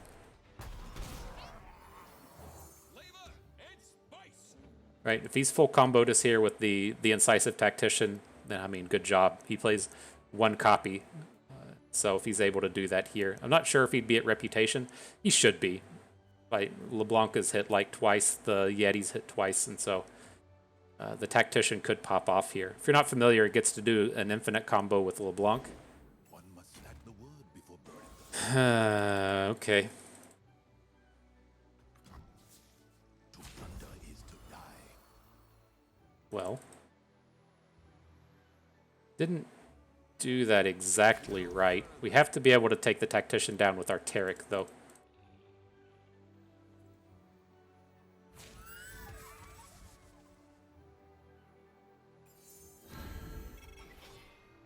Alright, let's see. We may be able to get out of this. Like, if he has to play a Flash Freeze and doesn't have the mana to start casting Mirror Images, then we can be okay.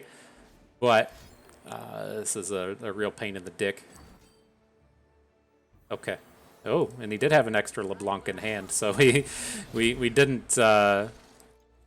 Our notion of falling down to 0 was well warned. We might... It's surprising we didn't just get popped there. Just a little farther. How much is this? No time to rest. 15? But if he blocks our 7/7, we're only coming in for 8. Alright, let's play Poppy. Today's the day I find that hero. This gives us a boost onto the War Chefs, and then the additional damage from the Sojourners coming down to the end. Stay focused. I won't stop now. Hammer.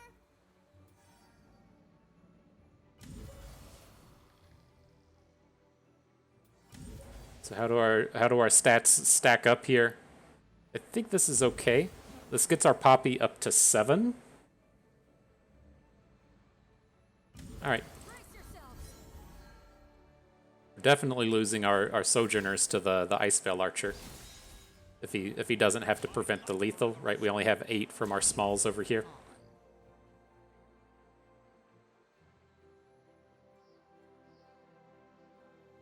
Okay.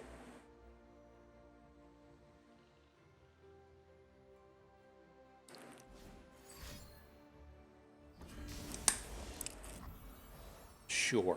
So LeBlanc survives. We still have a reasonable enough board. And if we can peel a rally, we'll be in a pretty good spot as well.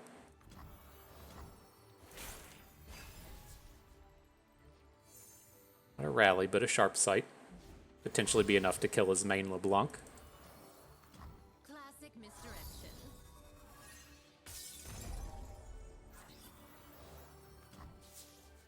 What a treat. Sure you want to do this? All right. Let's see how it goes. Oh, fuck. I was not paying enough attention. We blocked the wrong one. Fuck. At least he can't rally here, but... Oh, jeez. Who does not know the name Laurent? Oh, jeez. That was pretty bad. How sweet would this be if he just didn't have a unit on the board? We're losing it. We're getting sloppy. We're getting sloppy.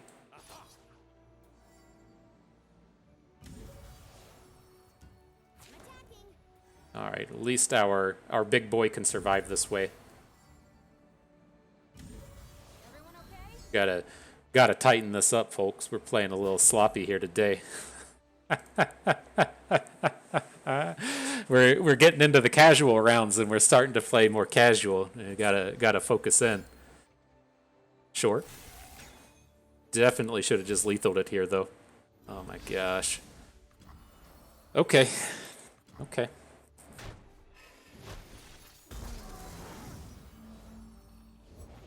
Victory requires Into a glory seeker. All right. Well, let's see if we're dead. Taric lets us continue on. classic misdirection. So we're going to lose our whole team here. I don't think we can recover out of this now. Beauty and life. For glory. Face me. You're mine. Can't believe we blocked the wrong one. Okay. This is my opponent.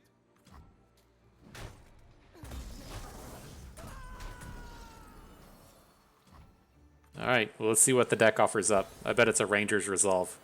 Close. All right. Wow, what a slop fest. We gotta focus up now. We've talked usually an exceptional amount of trash against Yasuo, and so maybe we can come in here and just 2-0 Yasuo, and then I feel like that's probably the way to actually do it. I feel like that's the way to to punch on in through the end of the day. Just take him down. Can't believe we did that though. I completely blanked on that. I gotta focus in.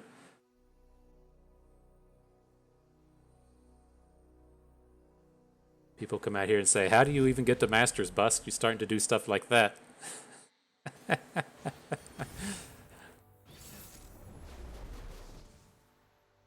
This dude plays like he's in Platinum. Alright, up against Yasuo. Let's get rid of the sharp sight. We have a reasonable enough start here. Another good collection of early game bros. I dig it.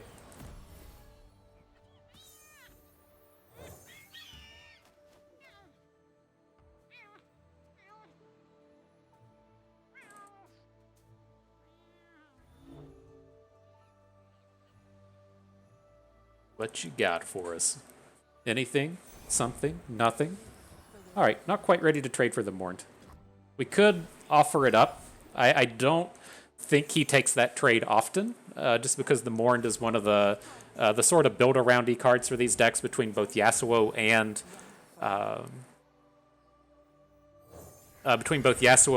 the Blade Twirler.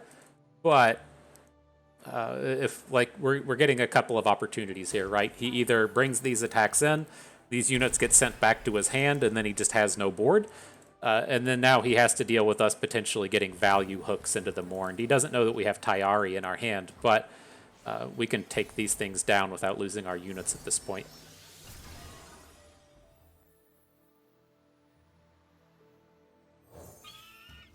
Should have just played Taric last turn, I think. It's probably okay to trade away a bird at this point. And then we get to trade up a little bit if we drop the Broadwing here. I think that's okay.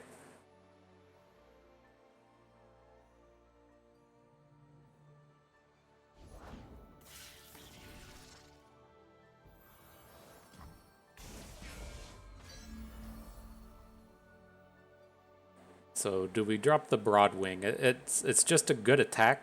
It's not going to be enough to punch through damage, though. One foot in front of the other. All right, we'll trade the Taric for the Sentry if we can.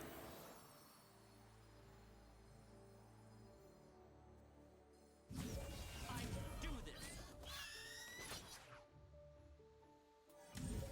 So who we want to keep? We want to keep our bird at the end of the day instead of Taric. We already have just like so many challengers, though. Like, if we put the bonus stats onto Esmuth, like, making a 0-4 isn't that compelling, but it does get to block his future Mourned and stop those recalls. I think that's the way to go about this. Right? If we're just going to end up losing our Taric anyways to the Arachnoid Sentry, then we should save these stats somewhere else.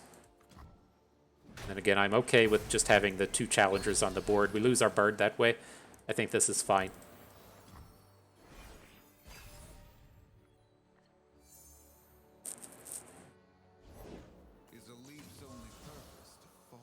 Is a leave's only purpose to fall. You're so deep, my dude. So deep.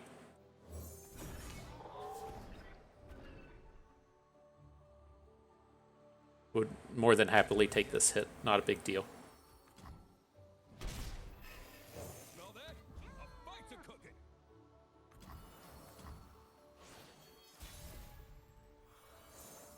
Interesting with the sharp sight. Like, I didn't want to play a spell there. Because our Taric's likely to be quite good. This is fine. Now he can't stun. There's no 1 mana stuns. You can play Guile, right? But you can't Guile in the middle of combat. So how do we order up our bros here? We want our Broadwing to survive. And this is another spot where we can hook in the tail. But we're not going to be able to survive that one. So let's do...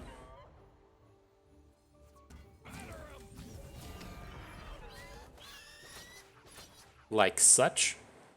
So now we get a bonus point in off of our Esmuth. Broadwing survives with 1 health, and then the Fleet Feather Tracker's never going to make the day. Okay, rip Taric.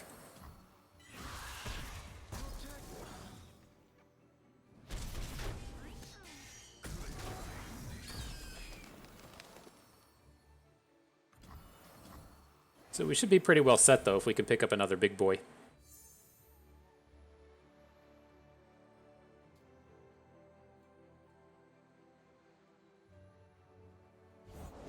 Hide for a moment, run forever. I live for the All the Mourns. Do we want to just kind of like let this happen? We can potentially stop both of them, right? But it is nice when you have the Broadwing on board to be able to sharp sight it and protect it in some of these combats. Let's just stop the 1. This does take his Yasuo up to 5, though, if he has an additional one. So he starts getting the big strikes in instead of the little strikes. Okay.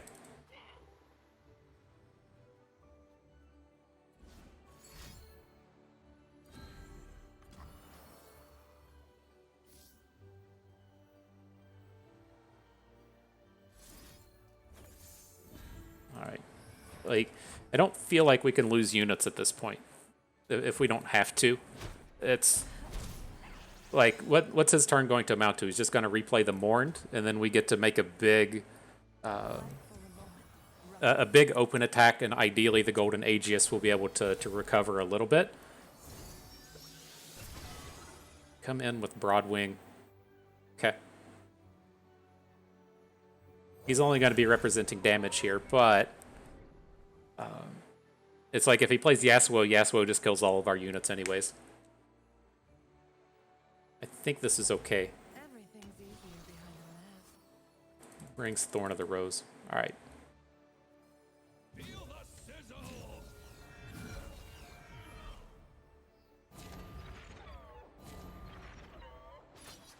So this way, all of our Esmiths will be big enough to survive against the Mourned. If he puts the Mourned in front of War Chefs, it's okay. And then we're getting a reasonable board built up. We don't have challenges this turn for the Golden Aegis, but you know, it seems like this is going positively. Maybe. Can't lethal off of this, though. Right, this would be 5, 6, 7, 8, 9 to be one short.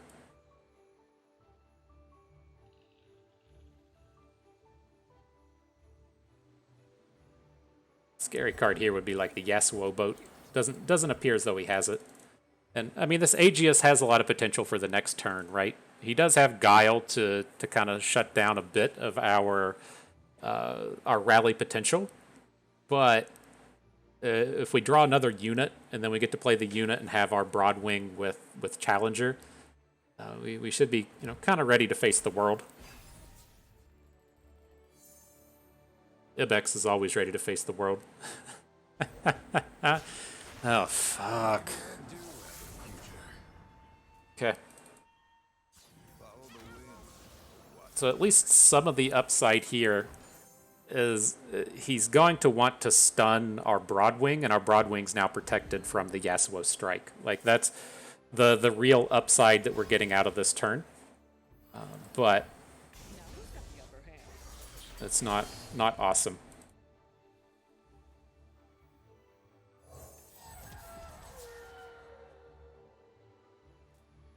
I like things to be awesome. Oh boy. Oh boy. I think our day here might be done after this one. So we can, like, do one of these. We're going to have a 3/4 out of Esmuth, which you can then just block with Yasuo. And then I don't think that's good enough. I'm okay with taking 8. But we can't take the full... Well, how does that work out? Say we make this attack, he blocks Ibex with Yasuo. We need to switch these around. Right, this will be like this. Well, then we'll have a 3/5 that we can use to block. So his dudes would start to be at risk. I think that's okay. Having the 3/5 seems a lot better than having the 2/4. Right, probably Yasuo in front of Ibex. Yep. We get in for 3. His attacks aren't very good, and then now we have some potential to get kills next turn. I don't know if he realizes that the Esmuth is a 3/5.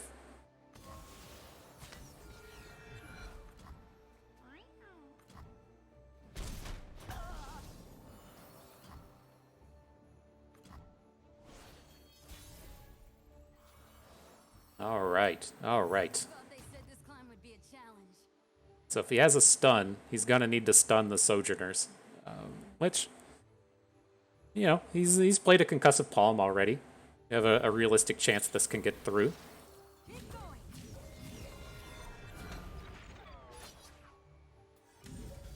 Hold tight. Ooh, we got the 7 and the Elusives planned it that way. Planned it.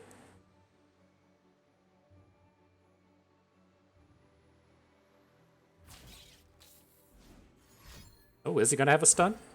Ravenous Flock. Okay. Well, as bad as things were going, I think we've at least turned this game around quite a bit. As Yasuo's down, our board is way better than his board. It should take a lot for them to recover.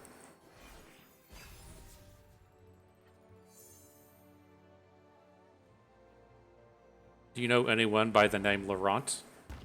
Oh boy. Oh boy.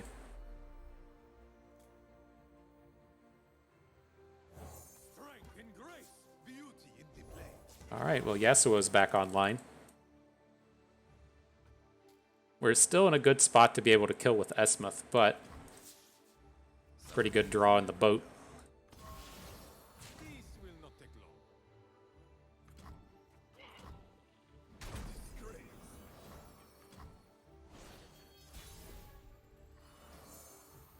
Just a little farther. gotta be able to do it with the Relentless Pursuit, right? 5 elusive coming in twice. Well, I guess he's playing stuns.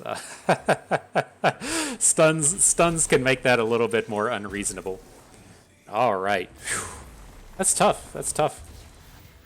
Like, these are the matchups to where, when you, again, like when you see that Poppy Taric deck, like we played earlier, that has the concerted strikes and doesn't quite have as much early game, it's for matchups like these, right? Against this Katarina Yasuo. This was what the format looked like before the 313 patch. And so I think it's just not something that's quite adapted to the meta yet. All right, this is a big old boom of a draw.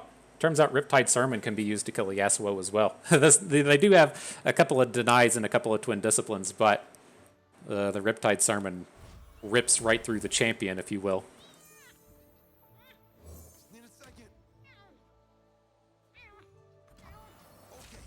Okay. No rally bros from opponent.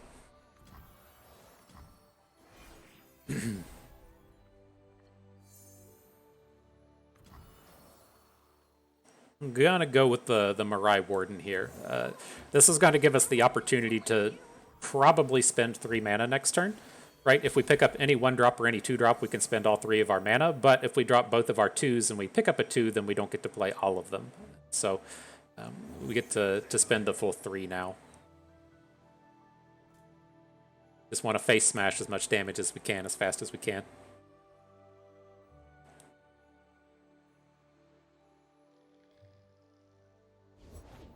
Striking looks and stunning wit. Let's make him spend the Guile. Like, the Guile on this board is not very good. So there's a lot of times where you would want to just go ahead and attack so they can't play the Guile. This is like a real do-nothing one. Like, he prevents 3 damage, doesn't get to use it with Yasuo on the board, and then now he has to trade a Thorn of the Rose for a rear guard. We're in a pretty good spot. I'm quite done.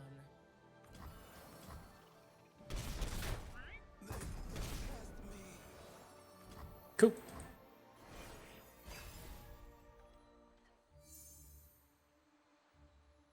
I have Naga Kaboros. Beautiful.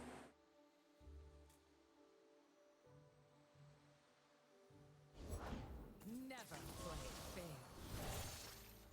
Deal me in. All right, let's get her off of the board. He can protect her with like a Twin Disciplines or something, but whatever. We're ready. He's going to Blade's Edge a 1-drop. He probably doesn't have any more cards after this. And then next turn we get to open with the Eye of Naga Kaboros. That's a presented lethal. They play stuns and shit, so it may not be enough, but it's pretty close. I will.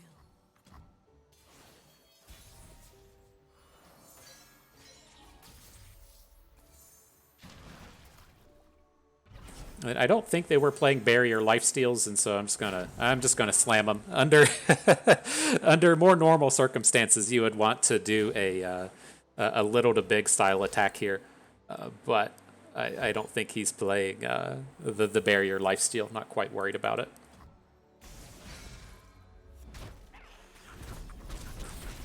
All right, got him to 3. Pretty good spot to be in. Got Zap with a really big chance to pick up a Noxus Blast just to end the game. I think we're pretty well set here. Gotta go with the flow. Picks up the Make It Rain. That's okay. Whoa. Bringing attacks. We can block 1. Right, this is fine. If we... Let's actually just block with Twisted Fate. Right, because we have 2 mana and 2 units in our hand. And so we can get the Legion Saboteurs onto board now. And if he wants to come in and try and kill something, this is fine. It's just a nick. Right, but just didn't want to be in a spot where we're trying to overwrite something. But this is a pretty greedy Katarina attack, let's be real. Explosives primed. No one's the wiser. Cupcake it. He's dropping the GGs. I think we've done it. They'll never see it coming. All right, was a little sloppy. I need to eat some food and recharge a little bit, but it was enough to take it down in the end. The 2-0 onto Yasuo, just as everyone expected. That was the way I planned it. I just lost that first game on purpose so we could come in and beat Yasuo twice. GG. Well played, my dude. All right, round 6 is upon us. We got that third win. I think it takes 3 wins to unlock a lot of the stuff, whatever the rewards for playing the event are. So I think we've done that. Let's see if we run into actual opponents here. I went and ate a piece of cheese, and so I'm now fresh and ready for battles. And reasonable set of opponents here. Again, we saw Deep earlier. We had pretty good matchups against it across the board. This guy does look to have, I don't even know if we want to call it that much more early game with the addition of Twisted Fate and then a Bone Scarab in here. But I think our matchups against this will be fine. And that brings us down to either Viego, Shurima, or Darkness. And the Darkness deck, like, it's not terrible for us, right? We should have it listed in here somewhere. It looks like Pirates is a fairly even but slightly favored for Darkness matchup, as I would expect. But Kaisa and Poppy Taric tend to just murder it. And this Sivir Kaisa, it's not a 72% win rate. I should have just typoed that in here, but it should be reasonable enough. I didn't put, it looks like Jace, or not Jace, Viego only on here. Just it's not a deck that's really been on the radar here recently. You could probably consider it to be like Evelyn Viego in similarity, but I don't know. This version, it should have access to things like Rite of Negation. And so I'm actually leaning towards just banning out the Viego. And then if he leaves up Darkness against Pirates, I think that's kind of okay. It's not that bad. Like if we take a look at it real quick, he does have Vile Feasts, but he's not playing the likes of Group Shot. And so it doesn't seem horrible, but I don't know. I feel like we should probably just come in and ban out the meta deck, and so we'll take Darkness out of the equation. And the downside there's the Viego decks can be a struggle for things like the Go Wide decks. It was another deck that was quite strong against something like Scouts. But, I mean, maybe that's the way we look at this, is say like, okay, well, he's probably going to leave up Pirates, but then we could still take Poppy Taric into Darkness. And have it be okay. Like, I feel okay with Poppy Taric against either of these two. Okay, we should probably just ban Darkness. Let me take a look at this again. He is pretty early game focused in here. Like, he has the Withering Wail at the bottom. Triple Chronomancer and the Treasure Seekers, 1 Fading Icon, triple Vile Feast. Not playing anything like the 3 mana Drain 2, though. That's what we've been seeing a non-zero amount of. That's kind of scary. It's got triple Rite of Negation in here. I mean, we might be able to punish the late game of this, right? With the triple Rite of Negation, triple Vengeance, Atrocity, triple Hydrovine, even if it's a little bit scary. So I think I'm okay with that. We'll ban Darkness. Let's take a look at these again. In terms of the deep deck, their removal suite, he does have 1 Bone Skewer, triple Vile Feast, triple Undergrowth. So he does have a pretty reasonable early game collection to line up along with the standard units. He was playing 1 copy of Withering Wail and then the Twisted Fate to deal with the unit suite. But man, I guess is there a world where he ever? I mean, he's going to be leaving Pirates up, right? I feel like this is most certainly a person that's going to be coming out and banning Kaisa and leaving up Pirates, and then they skewed their list to the early game a little bit to try and make it a 50-50. That's I get it, but I think that's okay. And so that I believe that's what we'll be playing here is Pirates and Poppy Taric. But I think we'll be happy with either deck against this. So just remember he's got the full early game suite. Only 1 copy of Atrocity in here. No Ruinations to try and close the game out that way. Okay. Into the Viego. Again, he has 1 Atrocity, no Ruinations. They both have 1 copy of Withering Wail. The full set of Vile Feasts. The Viego doesn't have the 3 mana drain, but the Vile Feast deck, or the deep deck does. Okay, I think we're ready. Chronomancer, Treasure Seeker, Fading Icon. What is the early plays in this? Just the Dreg Dredger Sea Scarab? I'm trying to think about that one drop situation as the games come up. And if we're willing to run out the early plays. Oh, I'm prepared. I'm ready, seasonals. Let me get to that ban.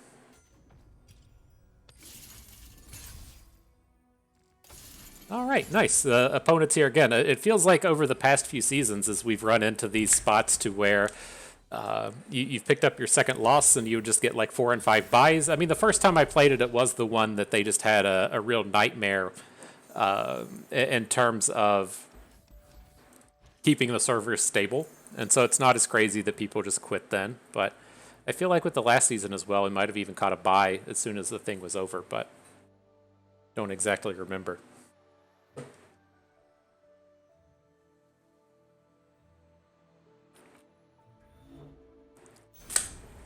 But all right, we're ready. We're focused. We got that cheese in us. Shit's going good.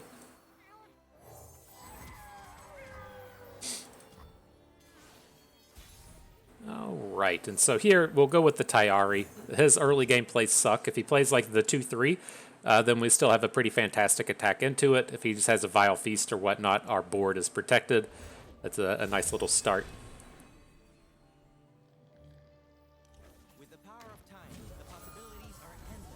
Check all them stats, bro. Chronomancer's never blocking.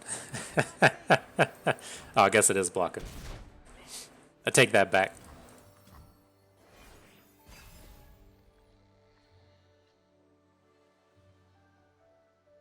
Right, the Bastion coming in. Still pretty safe for us to just come out and play on curve. It's odd seeing the Camaveran Soldier come down this turn, since the Encroaching Mist tends to be a pretty good blocker. Maybe he was expecting us to just open attack next turn, which we're not going to do. But I get it. I understand.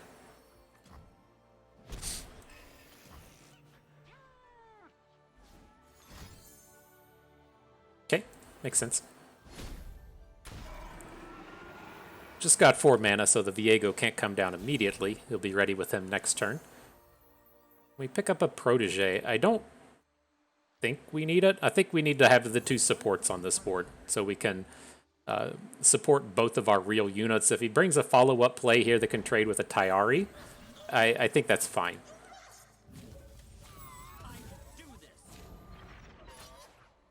Then he shouldn't have enough ways to deal damage to the Broadwing to have this attack on the Camaveran Soldier fail. He had the big package of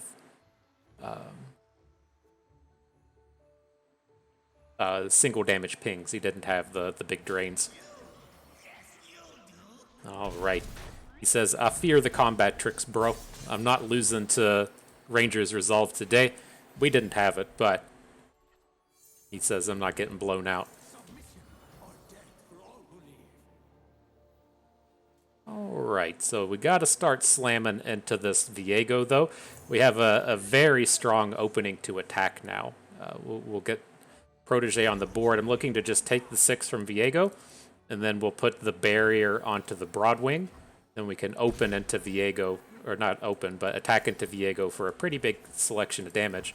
Vile Feast here would be pretty good for opponent to kill our barrier, but you know, we're doing the best we can this game. I won't stop now.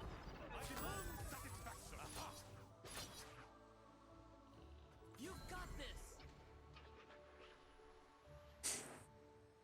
Need one of our big plays. It's like we're readily set up to protect everything. Like we can even get by without killing too much this round. It is going to be pretty scary though going into the turn after this if we don't have a big play.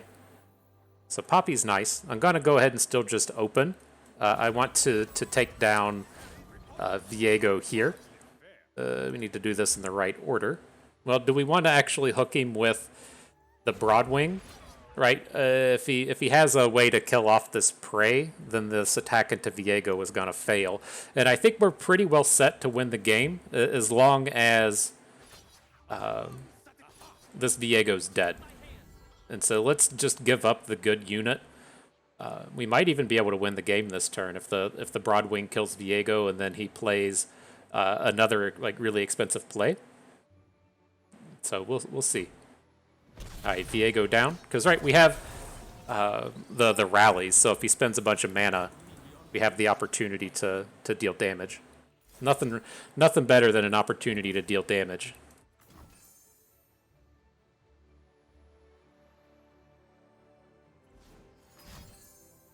Rite of negation. Okay.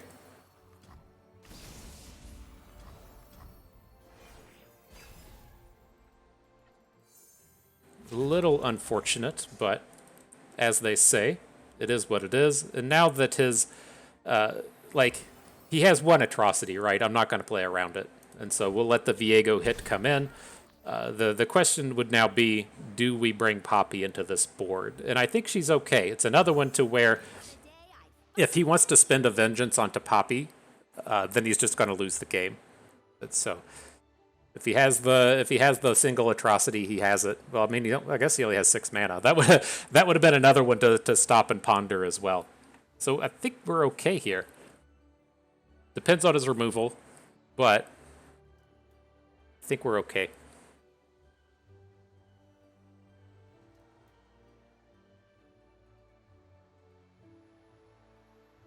Hey, if you don't want to fight anymore, that's okay. Can't play as Hydrovine. Can't play Atrocity. You can add a dude. Alright, we want to boost the Ibex. Now this way when we attack, assuming Poppy gets to attack, we'll get to boost the entirety of our team. And then still have a 4 damage play. And so, fucking A. I think we're still okay here without this, with this Rite of Negation, but it's a lot cooler just to outright win the game. Poppy number 2.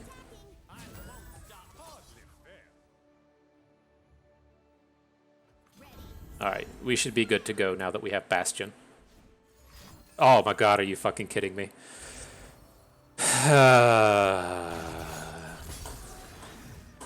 Good job, dude. Wow. Alrighty then. I guess he had that one copy. Oh, that's fucking frustrating. Alright, well, we know we have good matchups against Deep. Maybe we can 2-0 this like we just 2-0'd Yasuo.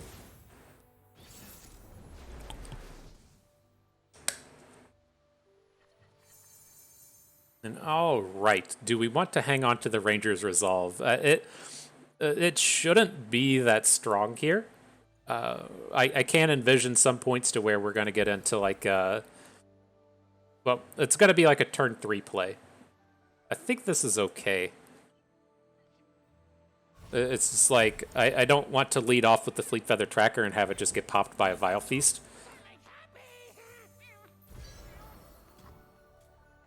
But as the game will kind of sequence out, we can bank the mana here, add Broadwing next turn, and then on turn 3 play Fleet Feather Esmith and still have Ranger's Resolve mana banked up.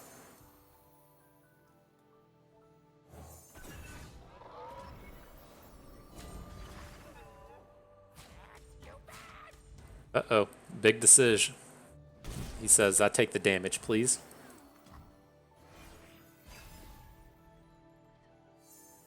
And Puppy. Not a bad draw.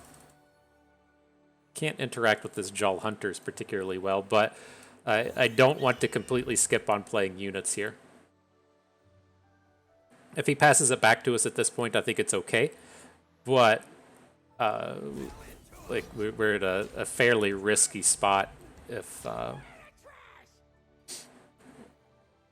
we just pass and wait on him to attack and try and take down a smaller unit.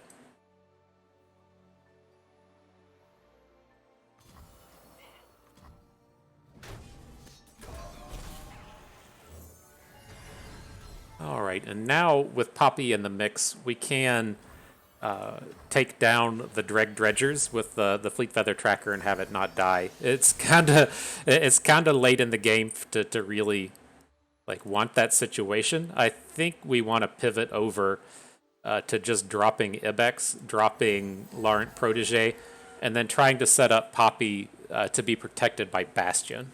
Like he hasn't played the important cards, right? The Sea Scarab is the one that's potentially threatening, and that it lets him really turbocharge through his deep, but he hasn't really threatened to hit deep here, and so I think this is okay. Strength in grace, beauty in display. Then if he just keeps this up and doesn't add anything else to the board, we can just hook the Dreg Dredgers with the Protege. Get the same amount of damages in.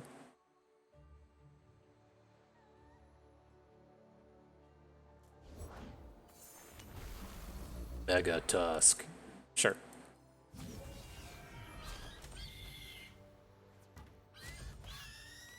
Harry riposte, hardly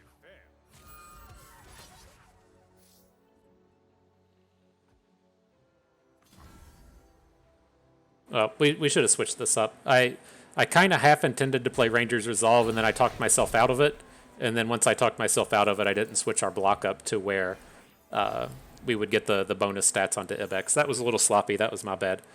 But whoopsies.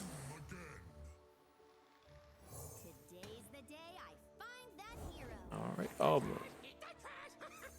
maybe this will work out now. He's probably only going to attack with the sapling, but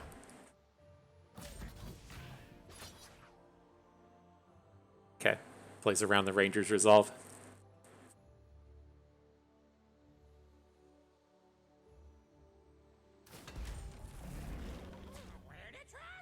Interesting.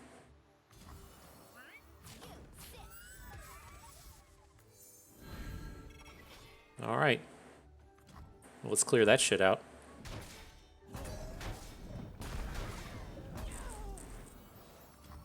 So do we have to open now, or do we have time to add Tayari? I mean, I think we need to just add Tayari. He's at 6. I'll become who I was always meant to be. I think that's okay. Again, we're like protected from like things like Vengeance with the Poppy. He does have the opportunity to add a unit to the board, and then that'll generate a sapling, but I think we need to get something rolling in terms of our stats, and with getting Poppy on the board here with an attack does let us come in and pop off a little bit. As we go into next turn, we'll have 9 mana to Sojourners and Bastion if he doesn't play a Vengeance here.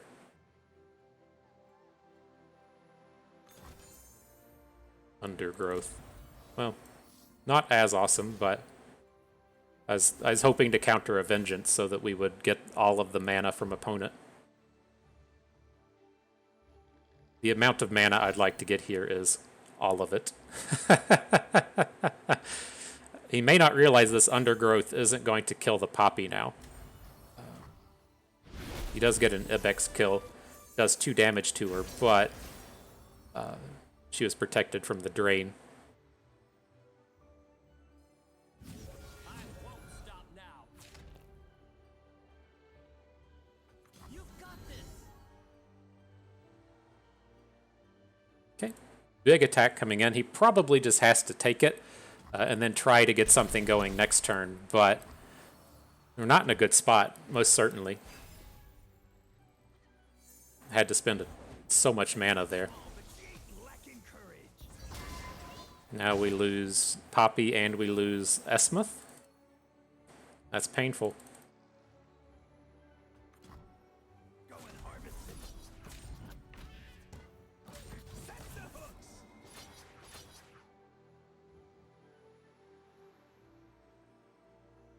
But he's still reasonably far away from deep. No, he's not. he's gonna be there next turn. The day we master So we might just have to find a rally here, Work together. because we're definitely short on damage. Losing 2 units there was pretty bad.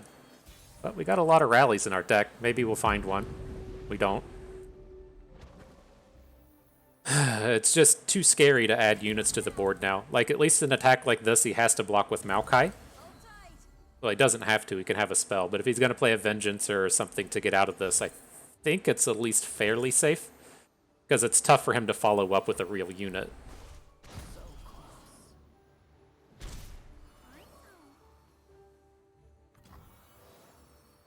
I thought they said this climb would be a challenge. Okay, play the Sojourners because it's the expensive one.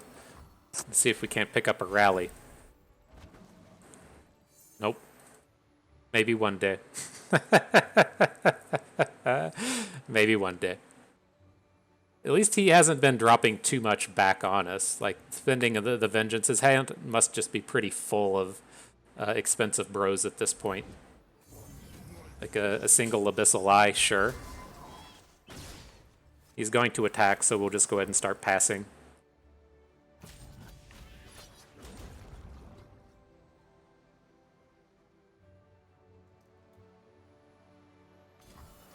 Okay. Now maybe we'll have enough to punch through. Have the double Sojourners and a hook next turn, and so if he didn't find a play to add to the board, our open may finally be enough to end the game. Maybe we'll get there at some point. We should definitely be losing this one at this point, though. We've gone way too far against Deep. If you're getting to turn 9 against Deep with a deck that has 3 cards that cost 5 mana and nothing that costs more than 5, you've done it right, I guess. If you've made it that far, but their value will certainly overcome if we're not able to get something happening this turn.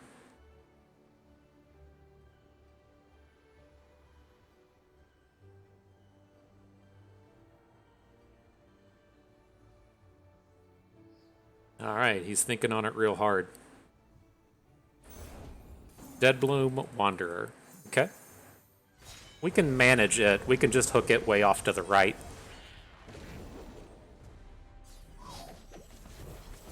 Now, the downside to this turn is we can't actually get a kill, right? We have 3 units. He has 3 blockers. We can probably only deal 4 damage with the Sojourners, and so we have to be picking up a rally. Like there's just no way around it. We have to hit a rally or this game's done.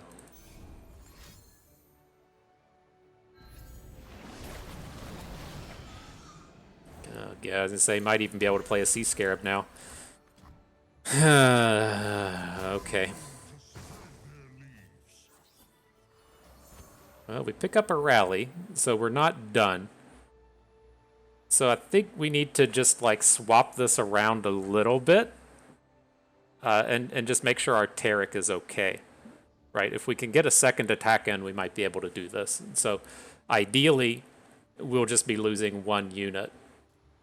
So it's like if we attack with the Sojourners on the left, like I don't want to lose both. I guess picking up +2/+2 onto the second one might work out, but need to be like this.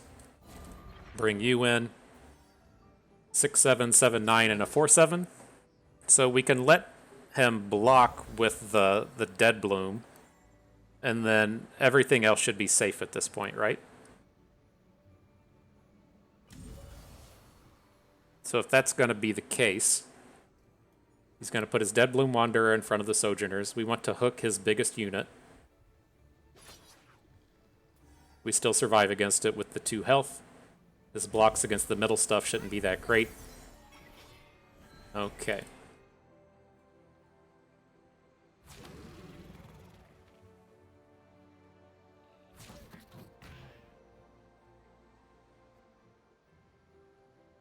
Taric's not exactly close to flipping. That's a little scary, but one thing at a time.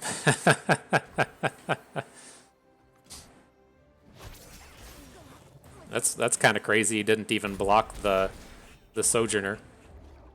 So it's definitely going to be getting another attack in. I guess he could play like Nautilus, which would be scary and painful, but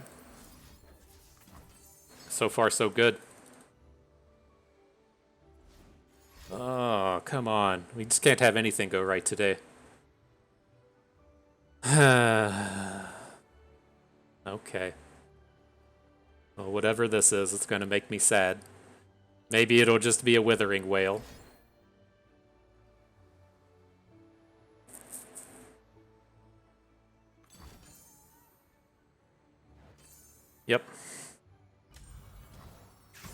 And just the rando Vile Feast to take the Sojourners down.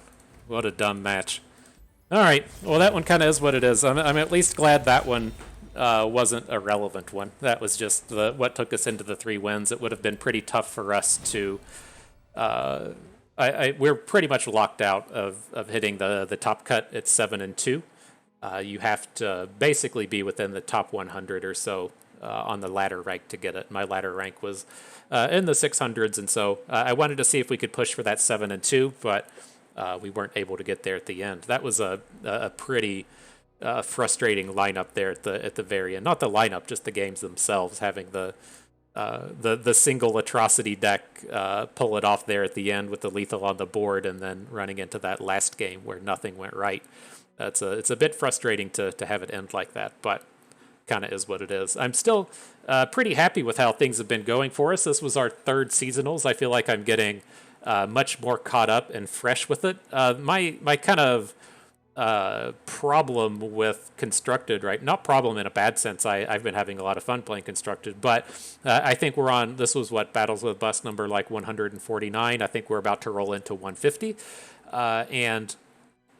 So we've really only been playing competitive Constructed for 5 or 6 months, and I feel like we've been making a pretty good run at it in terms of improving each month and getting better and better. Because the big space is to where this is very important is if you look at an event like this one and the way that the meta turned out and the way that the meta worked is the 3-1-3 patch hit. Everybody started playing Pirates. Everyone realized how good Pirates was.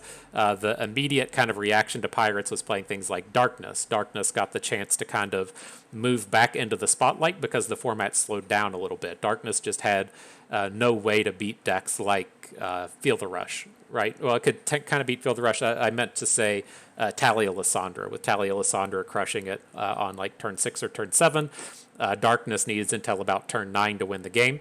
And just you can't play turn 9 decks in a format full of turn 7 decks, right? Those control decks were just better than yours. But as we got approaching seasonals, in the week of seasonals, we started to see a lot of things like Nasus Kindred come up. And I don't have a real big distinct desire to play Nasus Kindred, but where this kind of like thread of thought is going is if you were playing really heavily back when Thresh Nasus was big, or if you're playing really heavily back when Kindred was big, there was a lot of, say, like Kindred Ionia running around about a year ago. You have a lot of muscle memory for these kind of decks, and you have a lot of familiarity with it. Whether or not that is just being more prepared for the deck that's coming into the meta like 3 days before the event, or if you want to play it yourself.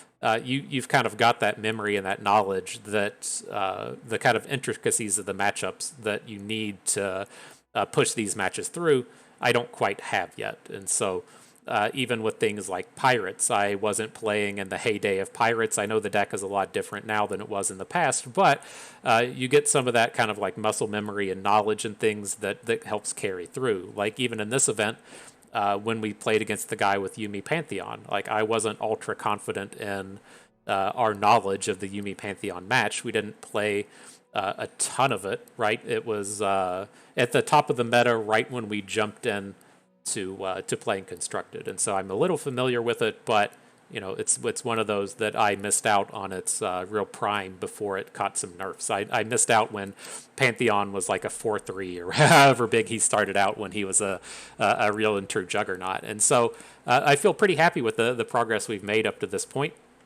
I'm getting better and better. My ladder finishes are going up and up. Our seasonals finishes, I think we've gone 3-2 or 3-3 in each of the seasonals, so we have a bit of work to do there, but it's all starting to come together, and I think we'll be able to start making a real run at these before we get too far along into the future.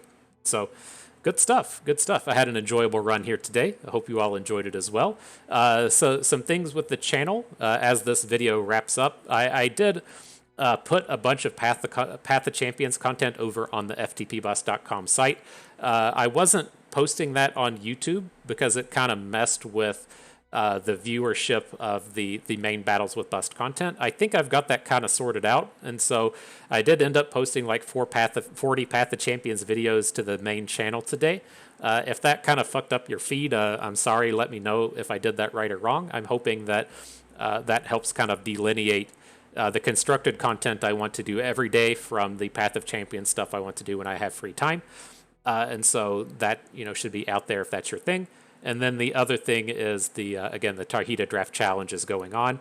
I posted our draft, some AI games, and our first week's match to the channel today. That would be yesterday if you're watching the video. And so that's out there as well. If you're interested in drafts, we're doing it. If you want to watch us play draft, there's some content here. And if you're interested in drafting with us next season, you can go to the tarhita.gg link, and it should have some info up there. But, that's going to do it. That's the end of our run for today. I hope everyone enjoyed the video. Maybe learned a thing or two along the way. Had a good time watching. This is Bust, and we thank you for being here.